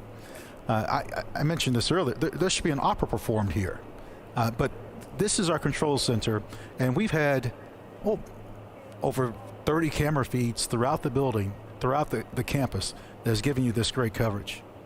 You might have heard a collective gasp from Ron and I earlier when we got that camera view inside the president's room, right? Where right now the president is being briefed, and then there'll also be in a few minutes a little bit of signing activity happening there. It is a beautiful and ornate room inside the Capitol. There really are no unornate spaces inside this Capitol complex, but these are among some of the most beautiful ones. Our friends from Texas, I think, are making a departure. One to go. You know, this Kennedy caucus room has been the site of a few hearings. Yeah, a few. The Titanic. Teapot Dome scandal. Well, how about McCarthy hearings? In 1937, this is where President Roosevelt's plan to pack the Supreme Court was discussed. And Watergate hearings. So I don't think this room is not too unfamiliar for a lot of Americans. Well, this might be something which is a point of interest to our audience at home, because they probably picture all of the action happening in the chambers. No. And really, the chambers are where the voting happens Yes. and a certain amount of debate, but caucus rooms like this, committee chambers, here we see the Clintons departing there on our screen. Caucus rooms like this, committee chambers, rooms all over the Capitol are where a lot of the action happens. And if you watch hearings on TV, you may notice that you're seeing different spaces than you see when you watch votes. Here comes the Obamas. We're watching these departures on the East Front as we're coming to you from a separate building over in the Russell Senate Office Building. You know, this building is made intentionally to be fireproof. You know what's ironic, Janet? This building is so old, yet when they built the new buildings, such as the Hart Building, the members didn't want to go to the technology building. Everyone likes everything old. Think about this. I mean, where do they have inaugural luncheons for the president? Old. Statuary Hall, old House chamber. Where were they before? Old Senate chamber. No one likes anything new. Yeah, we have a very long memory. I mentioned to you guys in the beginning that the guide service has been part of the story here on Capitol Hill, part of the community since 1876. So when Ron and I talk about old versus new, we really mean that in like a much further reach. If you can imagine, this new Hart Senate Office Building he's talking about, it's a little bit older than me, I think. And we talk about the new House chamber, the new Senate chamber. Those are from the late 1850s. The new House chamber received criticism because of artificial air, artificial light. I mean, amazing. Now, the old House chamber we now call National Statuary Hall. That video that we just watched about inaugural lunches showed a lot of photographs that happened there in National Statuary Hall, where that luncheon is traditionally held, and it's the former House chamber. And actually, it's the way the building functions architecturally, it's pretty much a pass-through. It's directly on the route between the rotunda, the Speaker's office, and the House floor. Janet, let's go to another video, please. On March 4th, 1793, Washington gave the shortest inaugural address on record. Just 135 words. Every president since Washington has delivered an inaugural address. While many of the early presidents read their addresses before taking the oath, current custom dictates that the Chief Justice of the Supreme Court administer the oath first, followed by the president's speech. William Henry Harrison delivered the longest inaugural address at 8,445 words on March 4th, 1841. John Adams' inaugural address, which totaled 2,308 words, contained the longest sentence at 737 words. In 1921, Warren G. Harding became the first president to take his oath and deliver his inaugural address through loudspeakers. In 1925, Calvin Coolidge's inaugural address was the first to be broadcast nationally by radio. And in 1949, Harry S. Truman became the first president to deliver his inaugural address over television airwaves. Most presidents use their inaugural address to present their vision of America and to set forth their goals for the nation. Some of the most eloquent and powerful speeches are still quoted today. In 1865, in the waning days of the Civil War, Abraham Lincoln stated, "With malice toward none, with charity for all, with firmness in the right as God gives us to see the right, let us strive on to finish the work we are in, to bind up the nation's wounds, to care for him who shall have borne the battle and for his widow and his orphan, to do all which may achieve and cherish a just and lasting peace among ourselves and with all nations." In 1933, Franklin D. Roosevelt avowed, "We have nothing to fear but fear itself."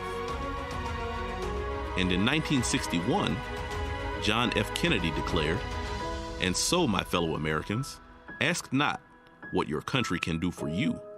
Ask what you can do for your country."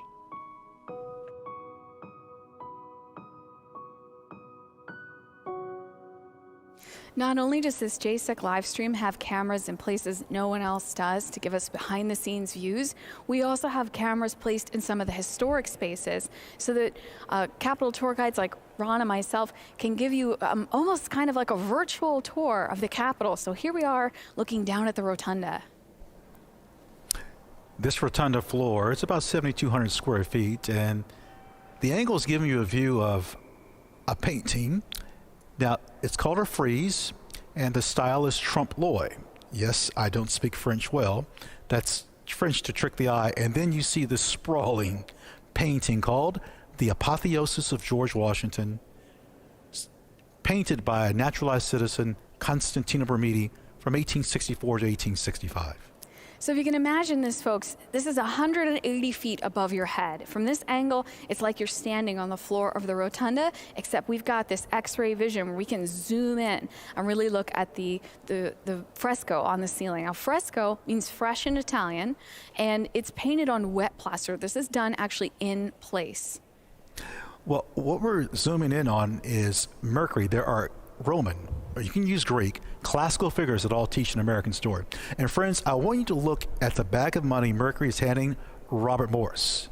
Now look above Mr. Morris's silver hair, and in between the next gentleman's head, Ed, Janet, can you see a silhouette of another head? Yes, and this is something that we can't point out on tour, standing on the floor of the rotunda, because you'd never be able to see it. So I'm growing hair doing this. This scene was actually dated 1865 by the artist Constantino Bermidi. The gentleman in the black suit, Robert Morris, the financier of the American Revolution. He was called richest in the Revolution. He personally bankrolled a lot of the shoes and weapons and uniforms for George Washington soldiers. And so he's depicted in this scene with Mercury. This is a scene about commerce. Right there between those two gentlemen, there was a third face. If you look between the guy in the black suit and the guy in the brown suit there was briefly painted the face of a gentleman named Montgomery Meigs, who was a captain in the Army Corps of Engineers. And he essentially was in charge of the construction of the expansion of the Capitol Dome. We've talked a couple of times about how there was an old wooden dome on the Capitol, and then it was pulled off and replaced with 9 million pounds of cast iron. Just to guess, when Abraham Lincoln was inaugurated, Bermidi probably didn't paint that day. Just a guess. Constantino Bermidi, you mentioned, he spent 11 months on the scaffolding working on this fresco on the ceiling of the rotunda. And based on the camera views that we have here on this wonderful live stream sponsored by the JSIC, the official hosts of today's inauguration, we can really zoom in and look at it. Again, this is called The Apotheosis of Washington. Washington is one of the stars, this painting, although there's a lot of people in it. Yes, to the right of Mercury is Neptune, and he's with the transatlantic cable. As the artist is painting the apotheosis, they're physically constructing the transatlantic cable. By the rainbow is Minerva, representing science, talking to Benjamin Franklin. Samuel Morse is a moment where another artist takes over. His name, Filippo Constantini. Now, friends, there's a person in the middle. It's like he's wearing knickers. For you golfers, as if he was Payne Stewart, bless his soul. And maybe you can see that the left shoe, or sandal, if you will, looks different than the right. If you can't, look at the three indigenous people. See, they're painted a little larger and a different color. That marks where the second artist takes charge, Filippo Constantini. And he paints scenes that Bermidi had etched, but things don't exactly go quite according to plan. Yeah, this is something that, again, folks, if you were on tour with us in the Rotunda, we would be squinting to try and see this. So it's incredible that we have a camera to bring in on this. That guy in the center with holding his cloak in front of him, that's William Penn. And our man Constantino Bermidi, our artist of the Capitol, is up there on that scaffolding, and he was working on William Penn's foot at the moment that he slipped from the scaffolding and started plummeting toward the floor of the Rotunda. Bermidi was not hurt. He was rescued by a number of people who were around, including one of our predecessors in the Capitol Guide Service. He was brought back down to the ground, and he declined to go back up that scaffolding, and that's when Congress brought in a second artist. So if you can see William Penn in the center, holding his cloak in front of him with one hand out to the side. One shoe has a buckle on William Penn and one doesn't. As a matter of fact, the second artist, Filippo Constantini, actually wrote his name under the 3 Native Americans, but it's next to impossible to see. So we continue these scenes, and we have, look at this, the colonization of New England. So glad that Reverend Beeman referenced the fact that this Capitol is built on land of Native Americans, and they are pictured, Native Americans are pictured in some of the artworks in the Capitol, but they appear a lot in this particular fresco. Here we have the colonial governor of Georgia, the first one, William Oglethorpe. That's the scene there, making a pact with the Muskogee Native Americans. So this is a frieze. Now, typically the term frieze refers to a sculptural band around the top, similar to the pediments out on the east front that Ron and I were telling you about a little bit earlier. This one is painted around the inside of the rotunda, and as Ron mentioned, trompe l'oeil. It's to fool the eye. Oh, look, a little bit of sunlight shining in on that fresco right now. So it's flat. I just want to emphasize that in case you can't tell, flat, painted on plaster, shades of, I know it looks like black and white, but it's actually a deep, deep brown to create that 3D effect. Now, down on floor level, I wouldn't say human scale because they're still quite big, but down on floor level around the rotunda, we've also got a series of giant paintings. Oh. This is by John Vanderlyn, and it's featuring Mr. Columbus. The painting size is 12 by 18. To give you an idea about why you should come and visit the Capitol, visit Congress. That door right there is the east front door that we can see the light coming in there. That's that east front door we've been watching. Here it is from the outside. We have paintings that are 20 by 30 if you visit Congress outside the chambers. It's, you know, we could be here until when? The next inauguration. Our beloved east front once again. So there have been inaugurations in a lot of places. We talked about this. We started off with George Washington's, originally in New York City. You mentioned that James Monroe was actually inaugurated the brick Capitol. Yes, the brick Capitol. A little building across the street. It's not there anymore, but where it was is the site of today's Supreme Court. Looking at the Capitol from the west now, you can see the inaugural platform down there in the center with the flags that built there on the west front. So some of what you're seeing, the upper edge is west front that's always there, an expansion of the Capitol in the 1890s, and the Frederick Law Olmsted landscape architect designed the Capitol grounds around it. But then we also have a little bit of extra, which is built every 4 years. When I want to say a little bit, this inaugural platform is massive. It takes 177 tons of sand to fill in the fountain underneath the west front so that they can build this platform up over it. Now, Jenna, you mentioned platform and over it. At one point, there used to be a berm there, and Olmsted had it taken down, if you will, and they put in this terrace. Oh, look at the Senate side of the Capitol. We have a great view here inside this. We're camera positioned in the Senate connecting corridor, looking at the doors to the Senate chamber there. Now, again, folks, this is a unique view, and actually, if you were on tour with Ron or I, we would be discouraging you from photographing those doors yourself. Those Absolutely, Senate doors. I would. Yes, United of States course Capitol I Police would. ask us not to have people point their personal cameras straight at those doors there to the Senate chamber. So this is a view that you're getting that no one else has, and we get on almost no other day. That painting on the left is of Senator Robertson from Arkansas, and once again, our beautiful English Minton tiles. Just around the corner, just out of sight, there's a painting of Hattie Caraway, also from Arkansas, Yes. the first woman elected to the Senate. There were women who served in Congress in the early years after their husbands who were members or senators passed away. There was a tradition known as the widow's mandate. But it wasn't until Hattie Caraway elected to the Senate in her own right. We should mention, not far from Hattie Caraway, upstairs is a painting of Senator Margaret Chase Smith from the state of Maine. Yeah, we were talking earlier about how some of these artworks are given to Congress from individuals or groups. Some of the statues we've seen and some more that we'll see given by various states, but there are also artworks that are commissioned. And here on the Senate side, like we're looking at here, there's a collection of art which depict some of these firsts. Now, friends, we need to be specific about this. We've talked a lot about presidents, but the vice president is the president of the Senate, and there's a bust of every vice president of the Capitol, with the exception of one, Mr. Gore's, which is, from what I hear, it's coming. It's on the way. Yeah, the vice presidential bust collection lines the Senate side of the building, and actually, as the years go by, there's more and more busts, and they appear in more and more places. As a matter of fact, from this angle, not far, is Vice President Cheney's bust. It was dedicated in 2015. Ironically, it was dedicated in National Statuary Hall. What's National Statuary Hall? The old House Chamber. Because what? We like everything that is old. You can see folks with cameras getting into position there. Oh, and we're back on the East Front Plaza here. Now again, underneath that plaza there where you see the folks standing and the cars parked, underneath there, the Capitol Visitor Center, the newest part of the Capitol complex, opened up in 2008. And that's where most folks come through when they come to visit us. Hope we're able to, I'm glad we're able to showcase that the inauguration is more than just the oath of office. It's a day's event. It's prior to January 20th. It's a full day of events. I mean, there are ceremonies on top of ceremonies.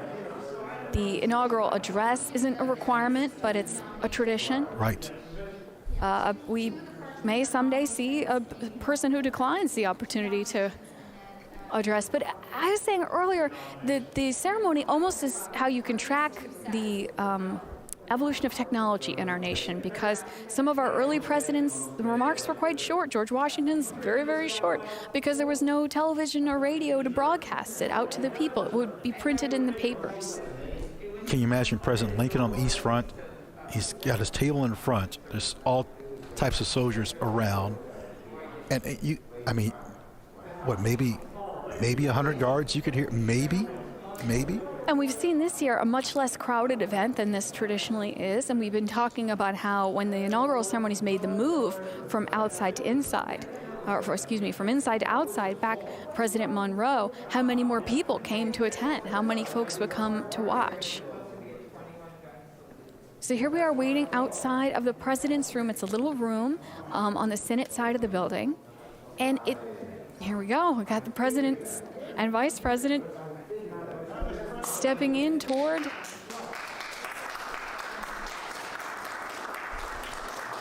pause for applause. Here they are in the president's room. Now this, I will say, is also a tricky room to photograph, folks, because of those huge mirrors on either side. It is not a big space at all. Saw the fireplace there. I'm such a nerd. I think I know how many fireplaces are in the Capitol. So that's going to be a quiz for you right now, Janet. Trivia question for me. Ron is asking how many fireplaces are in the Capitol. I'm going to give you three choices. Okay. Okay, well, 120, 160, 144. 160. 144. Now, how many work, that's another issue. All right, here comes the signing, folks. Before we begin, Mr. President, after you're done signing the documents, when you're ready for the ceremony to end, if you would just give me a signal nod, I'll have press escorted out of the room. Once the press are on the stairs secured, we'll go ahead and be ready to move on to the Ohio clock corridor. Excuse me.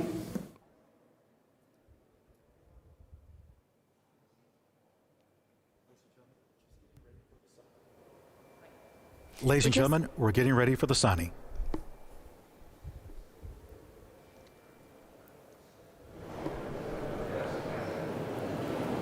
So we can see President Biden here preparing sign in the president's room. a small room on the Senate side of the Capitol. We have very exclusive access to see this today, the way that we're seeing this. There'll be some parts that we don't get to see, but they're being filmed for archival purposes, for posterity. Again, I want to go back. The reason why we have the president's room, Yeah. George Washington. He said the president should have a room where from time to time he can meet with Congress and sign bills, or not sign bills, but have interaction. Yeah, and it's another holdover from a different era, folks, when the term of our president and our Congress overlapped differently. So we tend to think of inaugurations happen in January, new Congress comes in January 3rd, right? But that's been different over the years. Oh, let's watch.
Well done.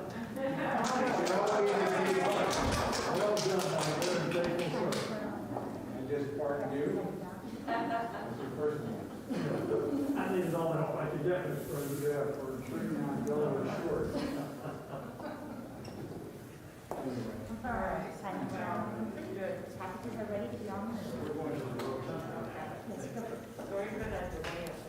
So if you don't recognize them, folks, members of the Joint Congressional Committee on Inaugural Ceremonies gathered there. The JSIC gathered with President Biden and Vice President Harris in the President's Room, the space that we're seeing here.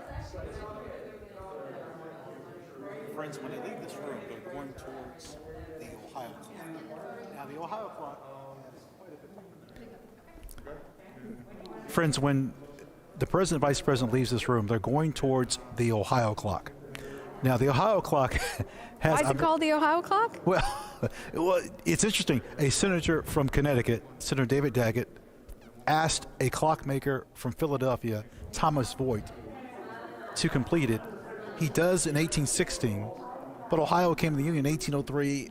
I don't quite get it. It's a mystery, and no one knows the answer. This clock has come to be known as the Ohio clock. It stands in the Senate hallway, which we're going to be seeing the party passing through soon on their way to the rotunda for the presentation of gifts. We're just wrapping up the signing ceremony here. And so we're on the Senate side of the building in these hallways, which are beautifully decorated. Again, if we can call your attention to the floor for just a second. Oh. Minton tiles, they're an encaustic tile, which means that the way that they're glazed is a little bit different than the kind of tile we're used to in our kitchens and baths. They're made in Stoke-upon-Trent, England. They're custom made for the Capitol, hallways lined with these. Friends, don't just think that the members can walk on these aisles. You can. How? Visit Congress. Janet, I think the number one question that's asked of us, how do I visit Congress? If not the question within the top three. And depending on what part of the building you're in, you will likely walk on these tiles. They're not something that's just sacred for the members. No, to the contrary. That's a great point. The one place you'll see the Minton tiles like that is on the first floor on the Senate half of the building, yes, which we won't be seeing on our cameras today, but we can normally take folks there on tour. The hallways were decorated by Constantino Brumidi, the artist who painted the frescoes inside the Capitol that we were looking at a little bit earlier. I'm not done with this Ohio clock. So, ladies and gentlemen, there was a person known as the man with the green hat. Yes, during Prohibition, he used to sell alcohol in the House office buildings. It was known he had an office. He was exposed, and he moves to the Senate side. and legend has it, in the Ohio clock, spirits might have been kept in that clock, and members had access to it. I mean, the period where alcohol sale, manufacture, distribution, except for medicinal purposes, the period when that was illegal in the United States was an interesting one here on Capitol Hill. And there are rumors all over of hidden compartments and various places where things must have been hidden, and they create this kind of mythology around this. And I gotta say, there are plenty of mysteries. We don't know why the Ohio clock is called the Ohio clock, but there are plenty of tales of this secret compartment is where, you know, they hid the contraband during the Prohibition period. But I think a lot of them more likely are just quirks of the architecture, because as we've discussed, this is a building that's been built in so many different pieces, and each piece added on to the next, right? And every space enduring these constant changes in what the space is being used for over the years. And what's interesting about this room, the president's room, is it really only has this purpose. Yes. What we're seeing happening in here today, this is essentially, and it's a very small space. I want to emphasize that, folks, because space is at a premium inside the Capitol, and there is no such thing as wasted space or empty offices. No. But this particular space is set aside for this special purpose of the president using it on Inauguration Day. And again, this dates to a time when our president's term and our Congress's terms would be running out March 3rd or 4th, and there would be kind of a race to sign last-minute legislation in that beautiful president's room. Looking down at the rotunda here. By the way, I think it's possible President Biden may not re-enter the president's room until either a State of the Union or, well, who knows in the future, but I wouldn't think he would be there maybe one or two more times. It doesn't get used a lot. That's what we're saying. And for us to be able to see this moment of President Biden and VP Harris in the president's room, they've just concluded the signing ceremony. Also stored in this room are some gifts Congress received. There are some ceremonial gifts, particularly from other nations. So we're looking down at the rotunda because what's happening here is people are starting to gather. The spouses of the dignitaries that we were just seeing in the signing room starting to gather in this space for the presentation of gifts, which is going to be happening soon. Typically occurs actually during the inaugural luncheon. This year, because things are a little bit different than past years, there is no inaugural luncheon, and so this is being sort of modified for happening in the rotunda. It's a 96-foot diameter, 108 windows in the rotunda. And can we tell in the center at the discoloration, if you're thinking, was there a hole there? Yes, it was covered up. So the idea, the painting of George Washington glorified, you will look down through the hole or oculus to a statue of George Washington in the crypt, and then he would be with Mrs. Washington interred or reinterred, except much of that didn't happen. Right. That was a part of the design that didn't end up happening. But right there in the center of the rotunda where we see some camera equipment and things now, there was intended to be this statue of George Washington. And actually, you can see the statue that was meant to go there. If you visit our friends at the Smithsonian American History Museum, they've got a Horatio Greenough statue of George Washington, an unusual view of Washington. We are not used to seeing him seated, wearing a classical Greco-Roman toga and sandals. No, we're not. And that was meant to sit right there in the middle of the rotunda. Now, there are some sculptures around the edge of the room. One of the oldest in this space is actually a statue of Thomas Jefferson, which Congress received as a gift. 1833. And it sort of was the moment when they started to realize they could commission sculptures. There was a lot of thought put into the architecture of the Capitol and the artworks that are adhered to it, especially after the fire in the War of 1812 when we were concerned about fireproofing everything. And so paintings, sculpture are a little bit easier to be vandalized. And so there was an early emphasis away from them and onto things like frescoes and friezes that we've seen. Now, the Ohio clock is on the right-hand side. They're coming past that area and other leadership offices. So again, this is a view of the exterior of the Senate chamber, doors there. This Ohio clock we were talking about, it's one of the iconic artifacts inside the Capitol, iconic timepieces. It would be just out of view on your right-hand side, where you see those three folks there kind of in dark suits. Now, just out of view on your left-hand side, portrait of the first woman in the Senate, Hattie Caraway, and that's also obviously where we anticipate seeing the president and vice president emerge in a few seconds. Ladies and gentlemen, I want you to picture this. In the old chamber, Vice Senator Breckinridge said, let's pick up our desk and move them into the new chamber. That's how they moved there. Yeah, so this is the door to the new Senate chamber. Yes. And again, when Ron and I talk old and new, we're talking the difference between about 1810 and about 1859. So new would be 1859. And so in there, behind those wooden doors, is where the Senate currently meets, using desks that came from their original chamber. I wish I'll do it. So, Senate visitation and House visitation. Oh, do you have to be a certain age to visit the Senate? So I will say that the House and Senate sessions are always open to the public. Yes, anybody can come and watch. You can get a pass from your member, your representative, or your senator, and sit in and watch in the galleries. But there are certain rules in the galleries about photography and applause and things like that. And Ron is alluding to... You better be 6 years of age and older to visit the Senate. There's such a place called the Children's Room, where my colleagues have put me in timeout many a time there.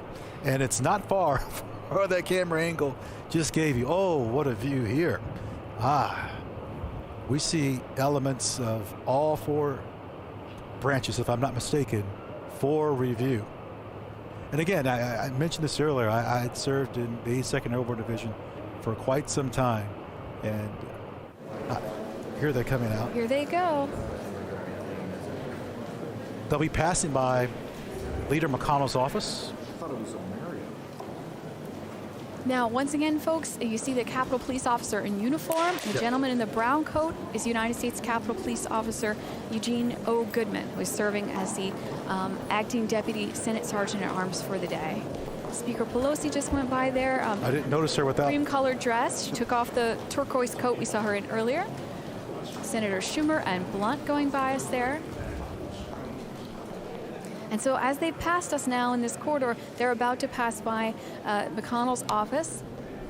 Janet, notice the floors have changed. Fabulous view here of what's called the small Senate rotunda. So just off the rotunda, a small area there with the columns. It's actually an air shaft. If you were to look over that railing, you'd see down to the first floor of the Capitol, and it used to distribute light and air in the days before air conditioning and light bulbs and all the stuff that we have now. Goes the House Sergeant of Arms, Senate Sergeant of Arms. And our acting Deputy Senate Sergeant at Arms there in the light brown coat, that's Eugene Goodman, U.S. Capitol Police Officer. Folks, you may have seen some photos, video of him recently. I mentioned the floors. Those are mosaics, which if you visit the Library of Congress, you'll see in abundance.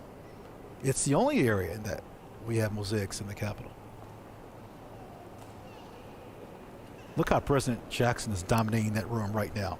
Look at that posture on the right-hand side. So these statues, again, are from the National Statuary Hall collection. Every state gets to send two. There's VP Harris and Doug Emhoff, her husband, heading into the rotunda. And Dr. Jill Biden and President Biden heading into the rotunda. Surrounded by a phalanx here, including other dignitaries, as we discussed, sergeants at arms. And remember, this is a scaled back. Yes, this is a scaled back operation. Remember, this is fewer people than we would normally see at inauguration. So another incredible feature of this broadcast is that we have clear views of these folks that aren't too crowded. This is incredible. I'm blown away. As we look down in this direction, that's the door of the Senate at the very end of the hall, that wooden door with the rounded top that you see on it there. And again, if you were on tour with us, I would be asking you to please not point your camera at that door, because the United States Capitol Police like to keep that area secure. You can see some Capitol Police officers here flanking this north door into the rotunda. So the president entering the rotunda now.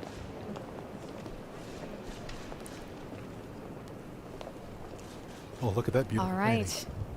Now, this is a painting selected by the chair of the JSIC. And the First Lady and the Vice President and the second gentleman Normally at this time, we have a lunch, and probably no person alive has attended more of those lunches than President Biden has.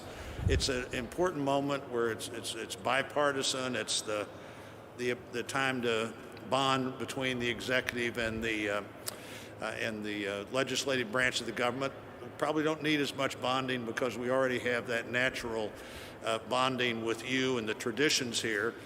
By those traditions, usually there's a painting at the front of that event that the chairman picks. This time, not knowing we were going to have an event until what we were going to do about an event until late, I asked Dr. Biden to help pick the painting, and this is the one that she recommended. The painting is landscape with rainbow. Rainbow, always a good sign. It's loaned to us for today from the Smithsonian American Art Museum. The artist, Dr. Robert Sheldon Duncanson, he was the best-known African-American painter in the years surrounding the Civil War. He was based in Cincinnati, encouraged by abolitionists who, among other things, sponsored a trip for him to do some study in Europe. This is a painting that he painted in 1859, and I think maybe it's sort of the classic America as a paradise painting that a lot of painters were doing then. But for him, a black artist painting this painting that's so much like an American utopia on the verge of a war that we would fight over slavery, makes all of that, I think, even more interesting in that while he faced lots of challenges, obviously was optimistic even in 1859 about America. And so, Dr. Biden, thanks for helping select this painting, and glad to have all four of you here as we move on to my good friend Senator Klobuchar. I like the rainbow. The rainbow is always a good sign. Let's hope so. Go right ahead. A mixed-race artist who created this painting, and it actually depicts essentially one of the last stop on the Underground Railroad. Tour number 2. Moment on the river. There we are. Good. Mr. President, First Lady, Madam Vice President, and our very first second gentleman, on behalf of the American people, it is our honor to present these custom-made crystal vases commemorating your historic inauguration. Lennox, which you know is a great company, American company, has handcrafted these gifts for the past 9 presidential inaugurations. It is a good thing I don't have to hand them to you personally. They each weigh, with the base, 32 pounds, but combined 64. But Jill, I know, is very strong and could take them both. Exactly.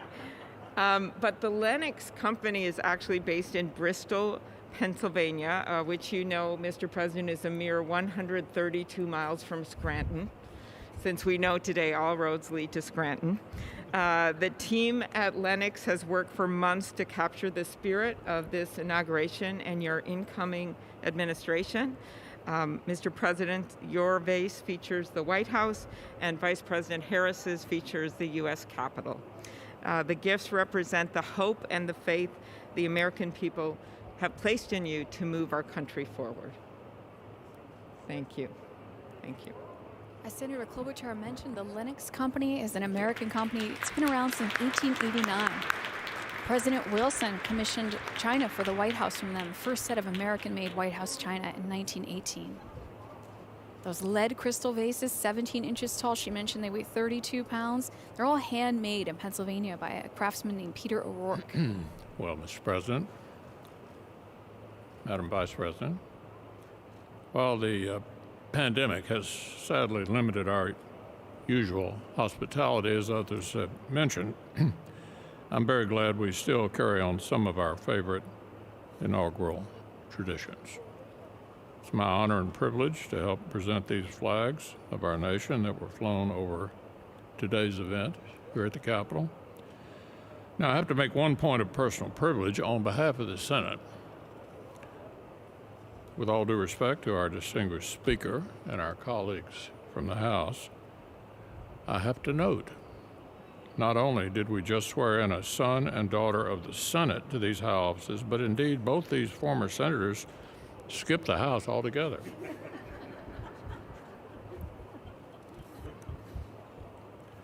The Star-Spangled Banner is our greatest symbol of our endurance of the American idea.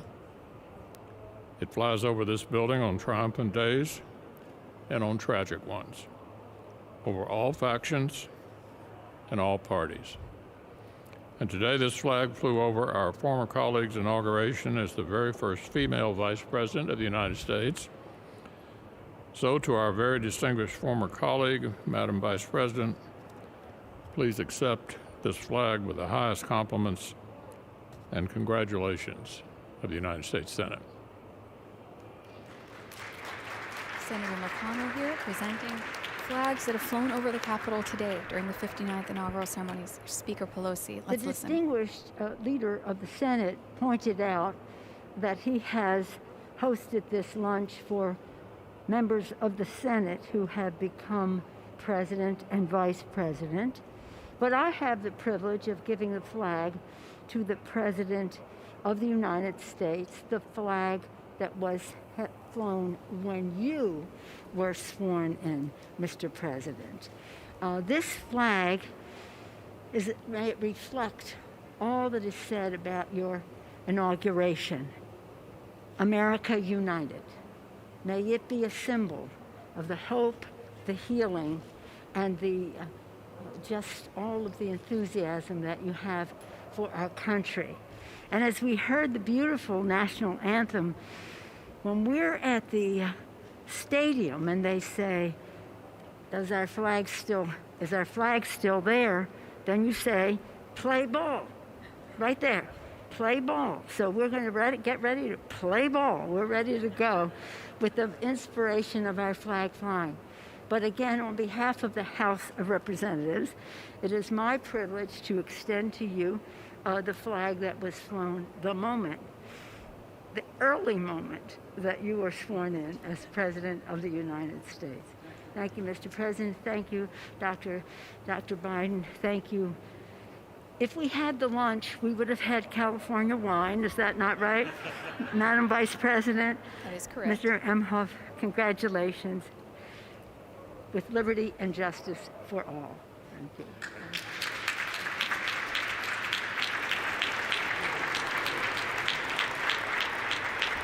These gifts are presented by the JSIC on the behalf of the American people.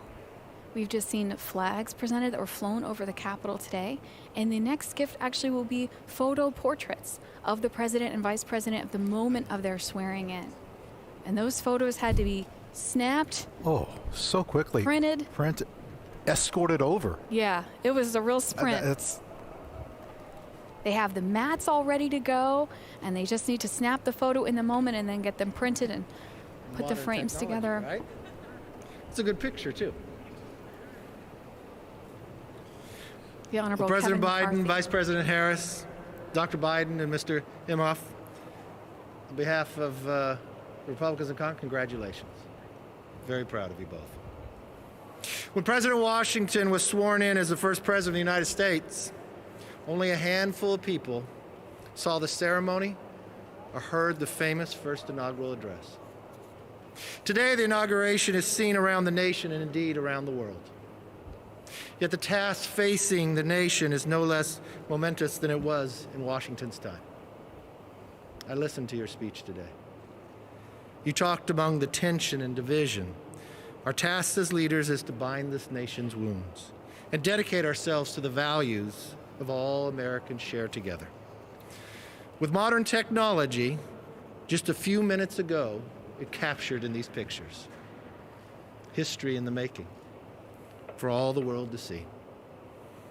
This picture should serve as a reminder of that task that we have before us. As a very proud son of California, it is my honor to present to a very proud daughter of California as well. Today, Vice President Harris made history, and all of America should celebrate that. But we should also remember that this is not the end, but just the beginning. As leaders, we are judged not by our words, but by our actions. So let's go forth from here together, accomplish great things for the American people. And every time you look at this photo, remember the beginning of the job we have to do. Congratulations.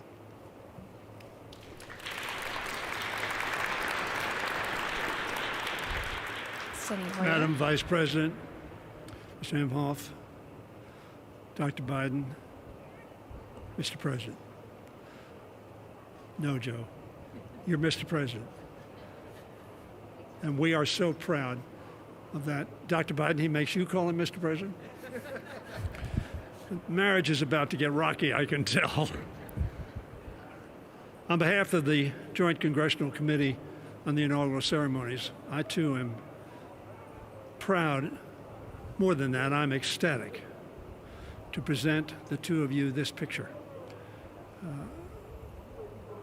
A testament to technology and a testament to history. Mr. President, in your speech, you talked about faith. You talked about tribulations, but you talked about victory. The Johnson brothers wrote a great hymn. You know it well, Mr. President. Today, we have a new day. And that hymn came out of faith and out of deep trouble into hope. And they said, facing the rising sun of our new day begun, let us march on till victory's won. That's what your speech was about. And that's why we are so proud and ready to march with you, President Biden. God bless.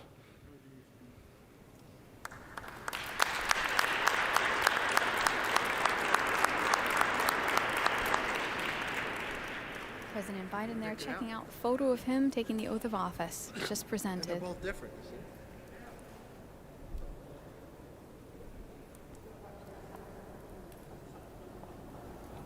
Dr. King's bust in the background this past Monday, celebration of his holiday.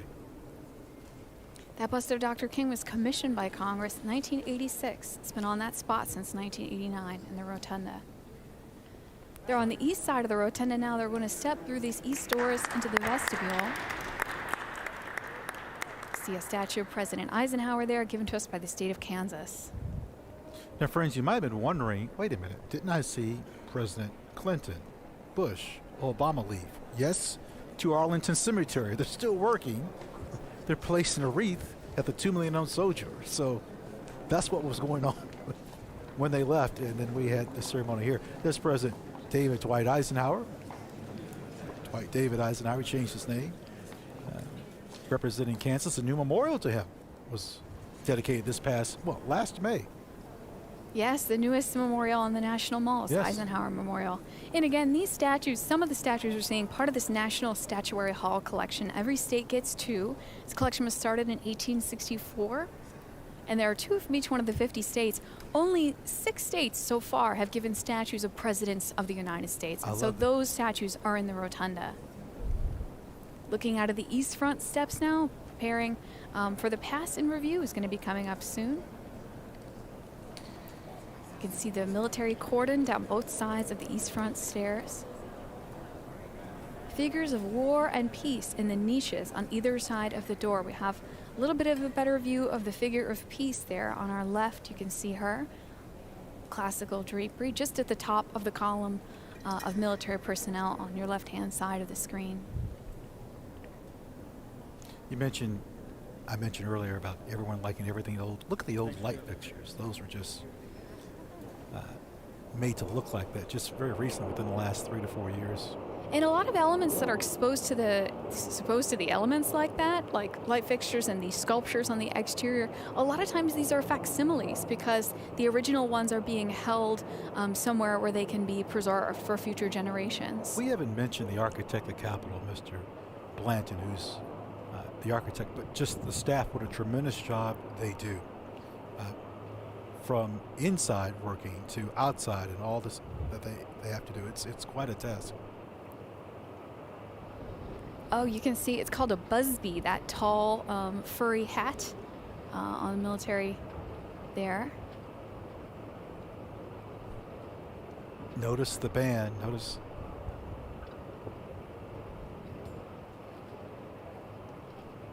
And everybody's lined up and preparing for the pass and review to be starting pretty soon. We do have a video about that coming up in a little bit.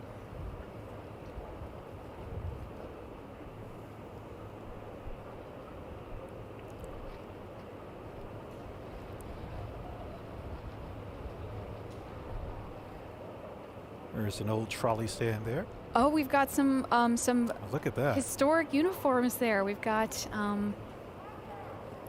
some Revolutionary War style fife and drum corps. So the coats that they're wearing, you can see those edges turned up. Those are called the facings. Those red edges that you see around the front edge of the coat.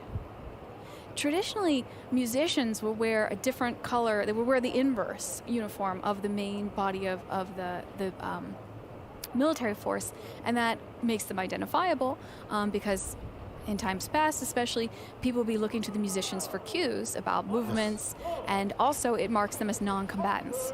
So we tend to see very unusual and colorful uniforms on our military bands, such as the Marine Band we've seen today, the Fife and Drum Corps that we just saw, and even the Herald Trumpets, U.S. Army Herald Trumpets.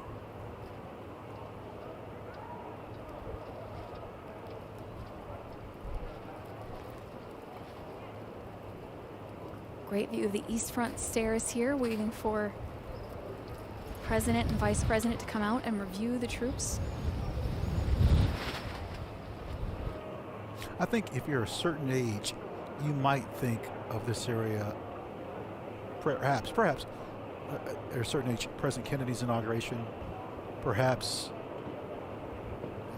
depending on, again, the age, you think of Blackjack Pershing and his line in state. Now, I know what you think, who's, well, maybe perhaps your grandparents can remember their parents and the imagery and the newspaper coverage. Yeah, lying in state and lying in honor ceremonies that have traditionally happened in the rotunda of the Capitol. This past summer, they had to do something a little bit different for Congressman John Lewis, where they actually put his casket kind of right out there in front of that east front door in order for people to file by on the outside. The lying in honor ceremony happened for the first time in 1998. Two Capitol police officers. Also J.J. Chestnut and John Gibson. And in 2005, there was a lying in honor for Rosa Parks. And earlier this year, Justice Ginsburg. There also was a lying in honor for Reverend Billy Graham in years past. And then lying in state is something we tend to associate with presidents, but it's happened for a lot of people, as you mentioned a second ago. General Pershing, unknown soldiers. Members of the House, Senate. Well, who was Henry Clay? Yeah, he laid in state in the rotunda. He's the first. And then a few years later, when Lincoln was assassinated, that kind of cemented that tradition that we expect that to happen. And again, speaking of Lincoln, we're looking at the East Front steps where Lincoln was inaugurated. We actually have on display down in the Capitol Visitor Center a table. It's stunning. Yeah, so we have the table that Lincoln placed his notes on for his second inaugural address. And it's made from pieces of cast iron from the dome. So the cast iron, 9 million pounds of iron that makes up the dome of the Capitol. Since it's produced in pieces, there are multiples made. And if you've ever made anything using a mold yourself, you know sometimes they don't all come out perfectly even. So there was a pile of extra pieces and cast-offs. And the workmen working on the Capitol dome during the Civil War went through that pile of cast-offs, put together a balustrade column for the center as a pedestal for the table, some of the decorative elements for the outside to come down and make feet for it, and then they put a smooth top on it, presented to President Lincoln for his inauguration. I think it's wonderful that American artists and artists from Italy that painted in the Capitol would often use workers in their artwork. The workers here, I love that. Well, we even know that Constantino Brumidi, who painted that fresco inside the Capitol dome, used some of the iron workers for his models. Charles Thomas, the superintendent, foreman. Particularly for the scene of mechanics that has Vulcan at an anvil and forge, and he needed people to kind of stand in as models to represent the workers in that forge. Remember today's inaugural theme: forging a more perfect union. Determined democracy. Looking at the east front here, backed out a little bit so that you can see a little bit of the historic Capitol on either side of the stairs. Friends, if you were to come to Washington and walk around the Capitol, even in the evening, when it's dark, the building will teach you something. You will learn something.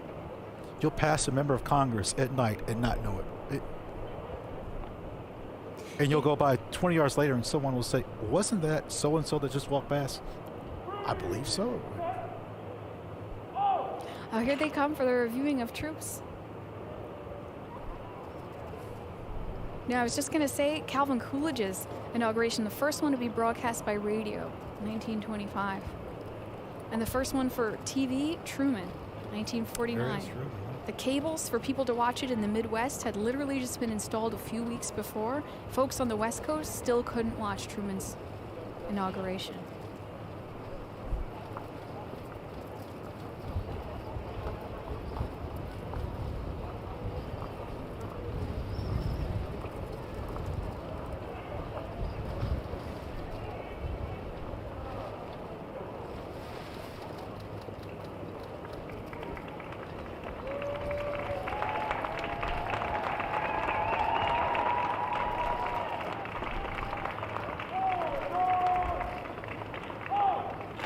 Oh, that'd be nice if we could hear some of the commands. That would be nice, yes. We can hear the applause. I know those two words, forward march. I think I've uttered that a time or two. Let's listen and watch.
Janet, what if I were to tell you that in one day you would have a new job and change your place of residence in the same day?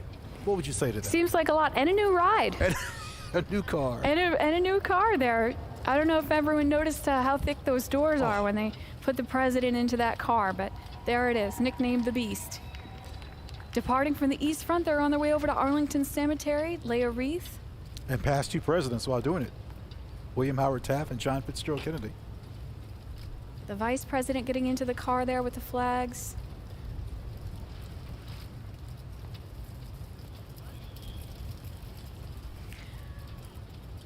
You know, Chairman Blunt, the JSEC, announcing this 59th inaugural, spoke about this event, commonplace and miraculous, and how this stands as an assurance to all people of our continued, unbroken commitment to continuity, stability, perseverance, and democracy.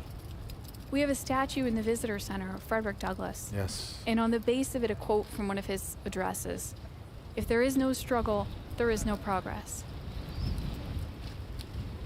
This year's inaugural theme, selected by the JSIC, our determined democracy, forging a more perfect union. I would say a prolific display of that today. As we see the vice president and the president loading into the limousines, preparing to depart here on the east front of the Capitol, following the pass and review of troops. Family members headed back as well.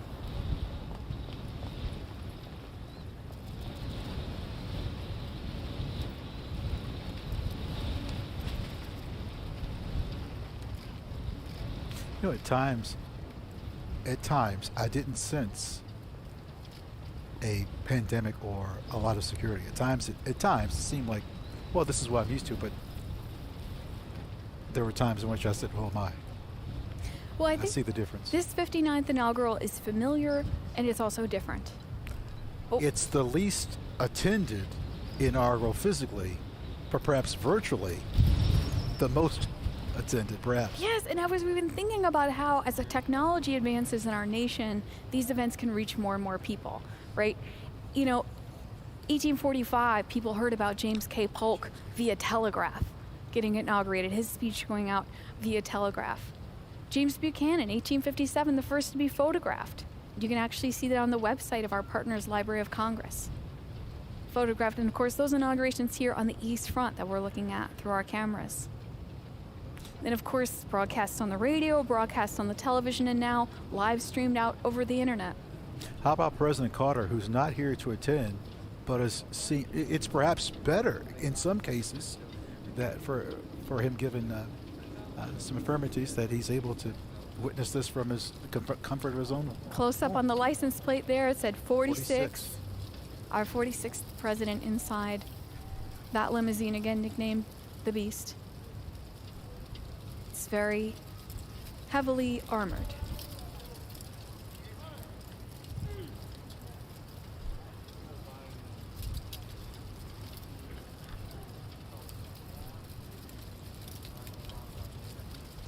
You know, McKinley's was the first inaugural to be filmed with sound recording, 1897.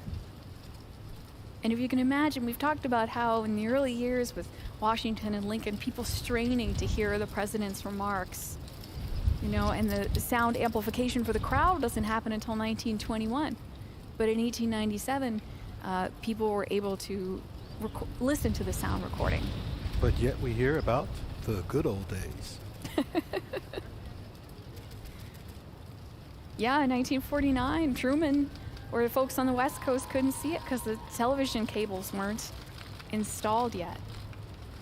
One of those skylights there, that's the top of the Capitol Visitor Center. Gorgeous view. As we see the vice president's car going by there. Sorry, that's president's car going by there. Departing now for Arlington Cemetery. Here on the East Front Plaza, right above the Capitol Visitor Center. That big glass skylight you see there, the water feature around it, black granite from Clovis, California. These flagstones, the pavers that the cars are going over from South Dakota and Minnesota. stones selected. There are 17 different states represented in the stones of the Capitol. I was just guessing among, just as you were talking, I think there's probably 8 to 10, 17. 17 different states represented. I learned something today. Absolutely. There's some stone from Kentucky on the borders of the rotunda.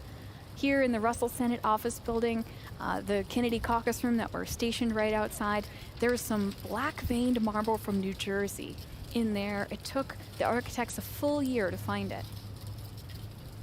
A full year.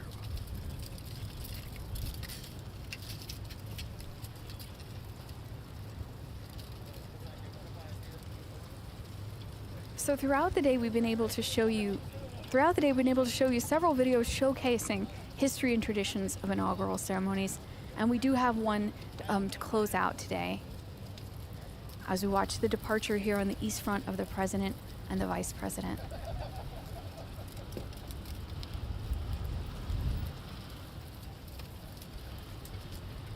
You can see the Cannon House office building in the background there.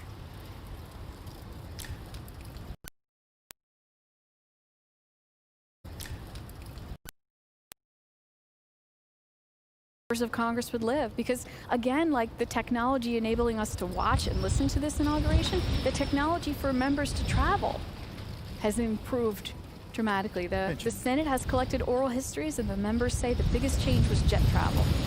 You mentioned technology for technology for travel. The House and Senate schedule used to be based upon the growing season. Members would leave for months because they were planters. Yeah, and the So traditional August recess that Congress takes is based around that agricultural calendar and also the unpredictable Washington, D.C. weather, if you can believe it. Today we've seen clouds, we've seen sunshine, we've seen high winds, we've seen snow flurries. A little bit of all three happening right now, it looks like. As we see the motorcade depart from the east front of the Capitol. Cannon House office building there with the crane at the top right.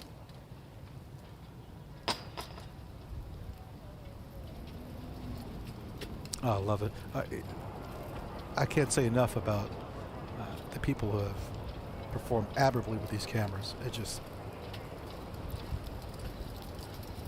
Yeah, so we see the cordon coming down off the east front steps here, and we have one last video to explore history and traditions of inaugurations. The inaugural ceremonies may be a routine event, but it remains a unique symbol of our constitutional system. Today, as we celebrate the inauguration of the 46th President of the United States, we signal to the rest of the world that we are united as a people behind an enduring republic.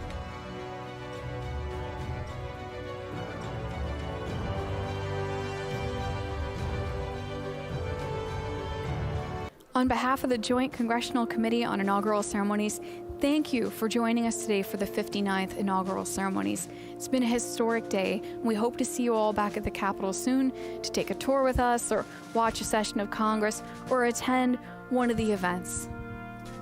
This has been our privilege.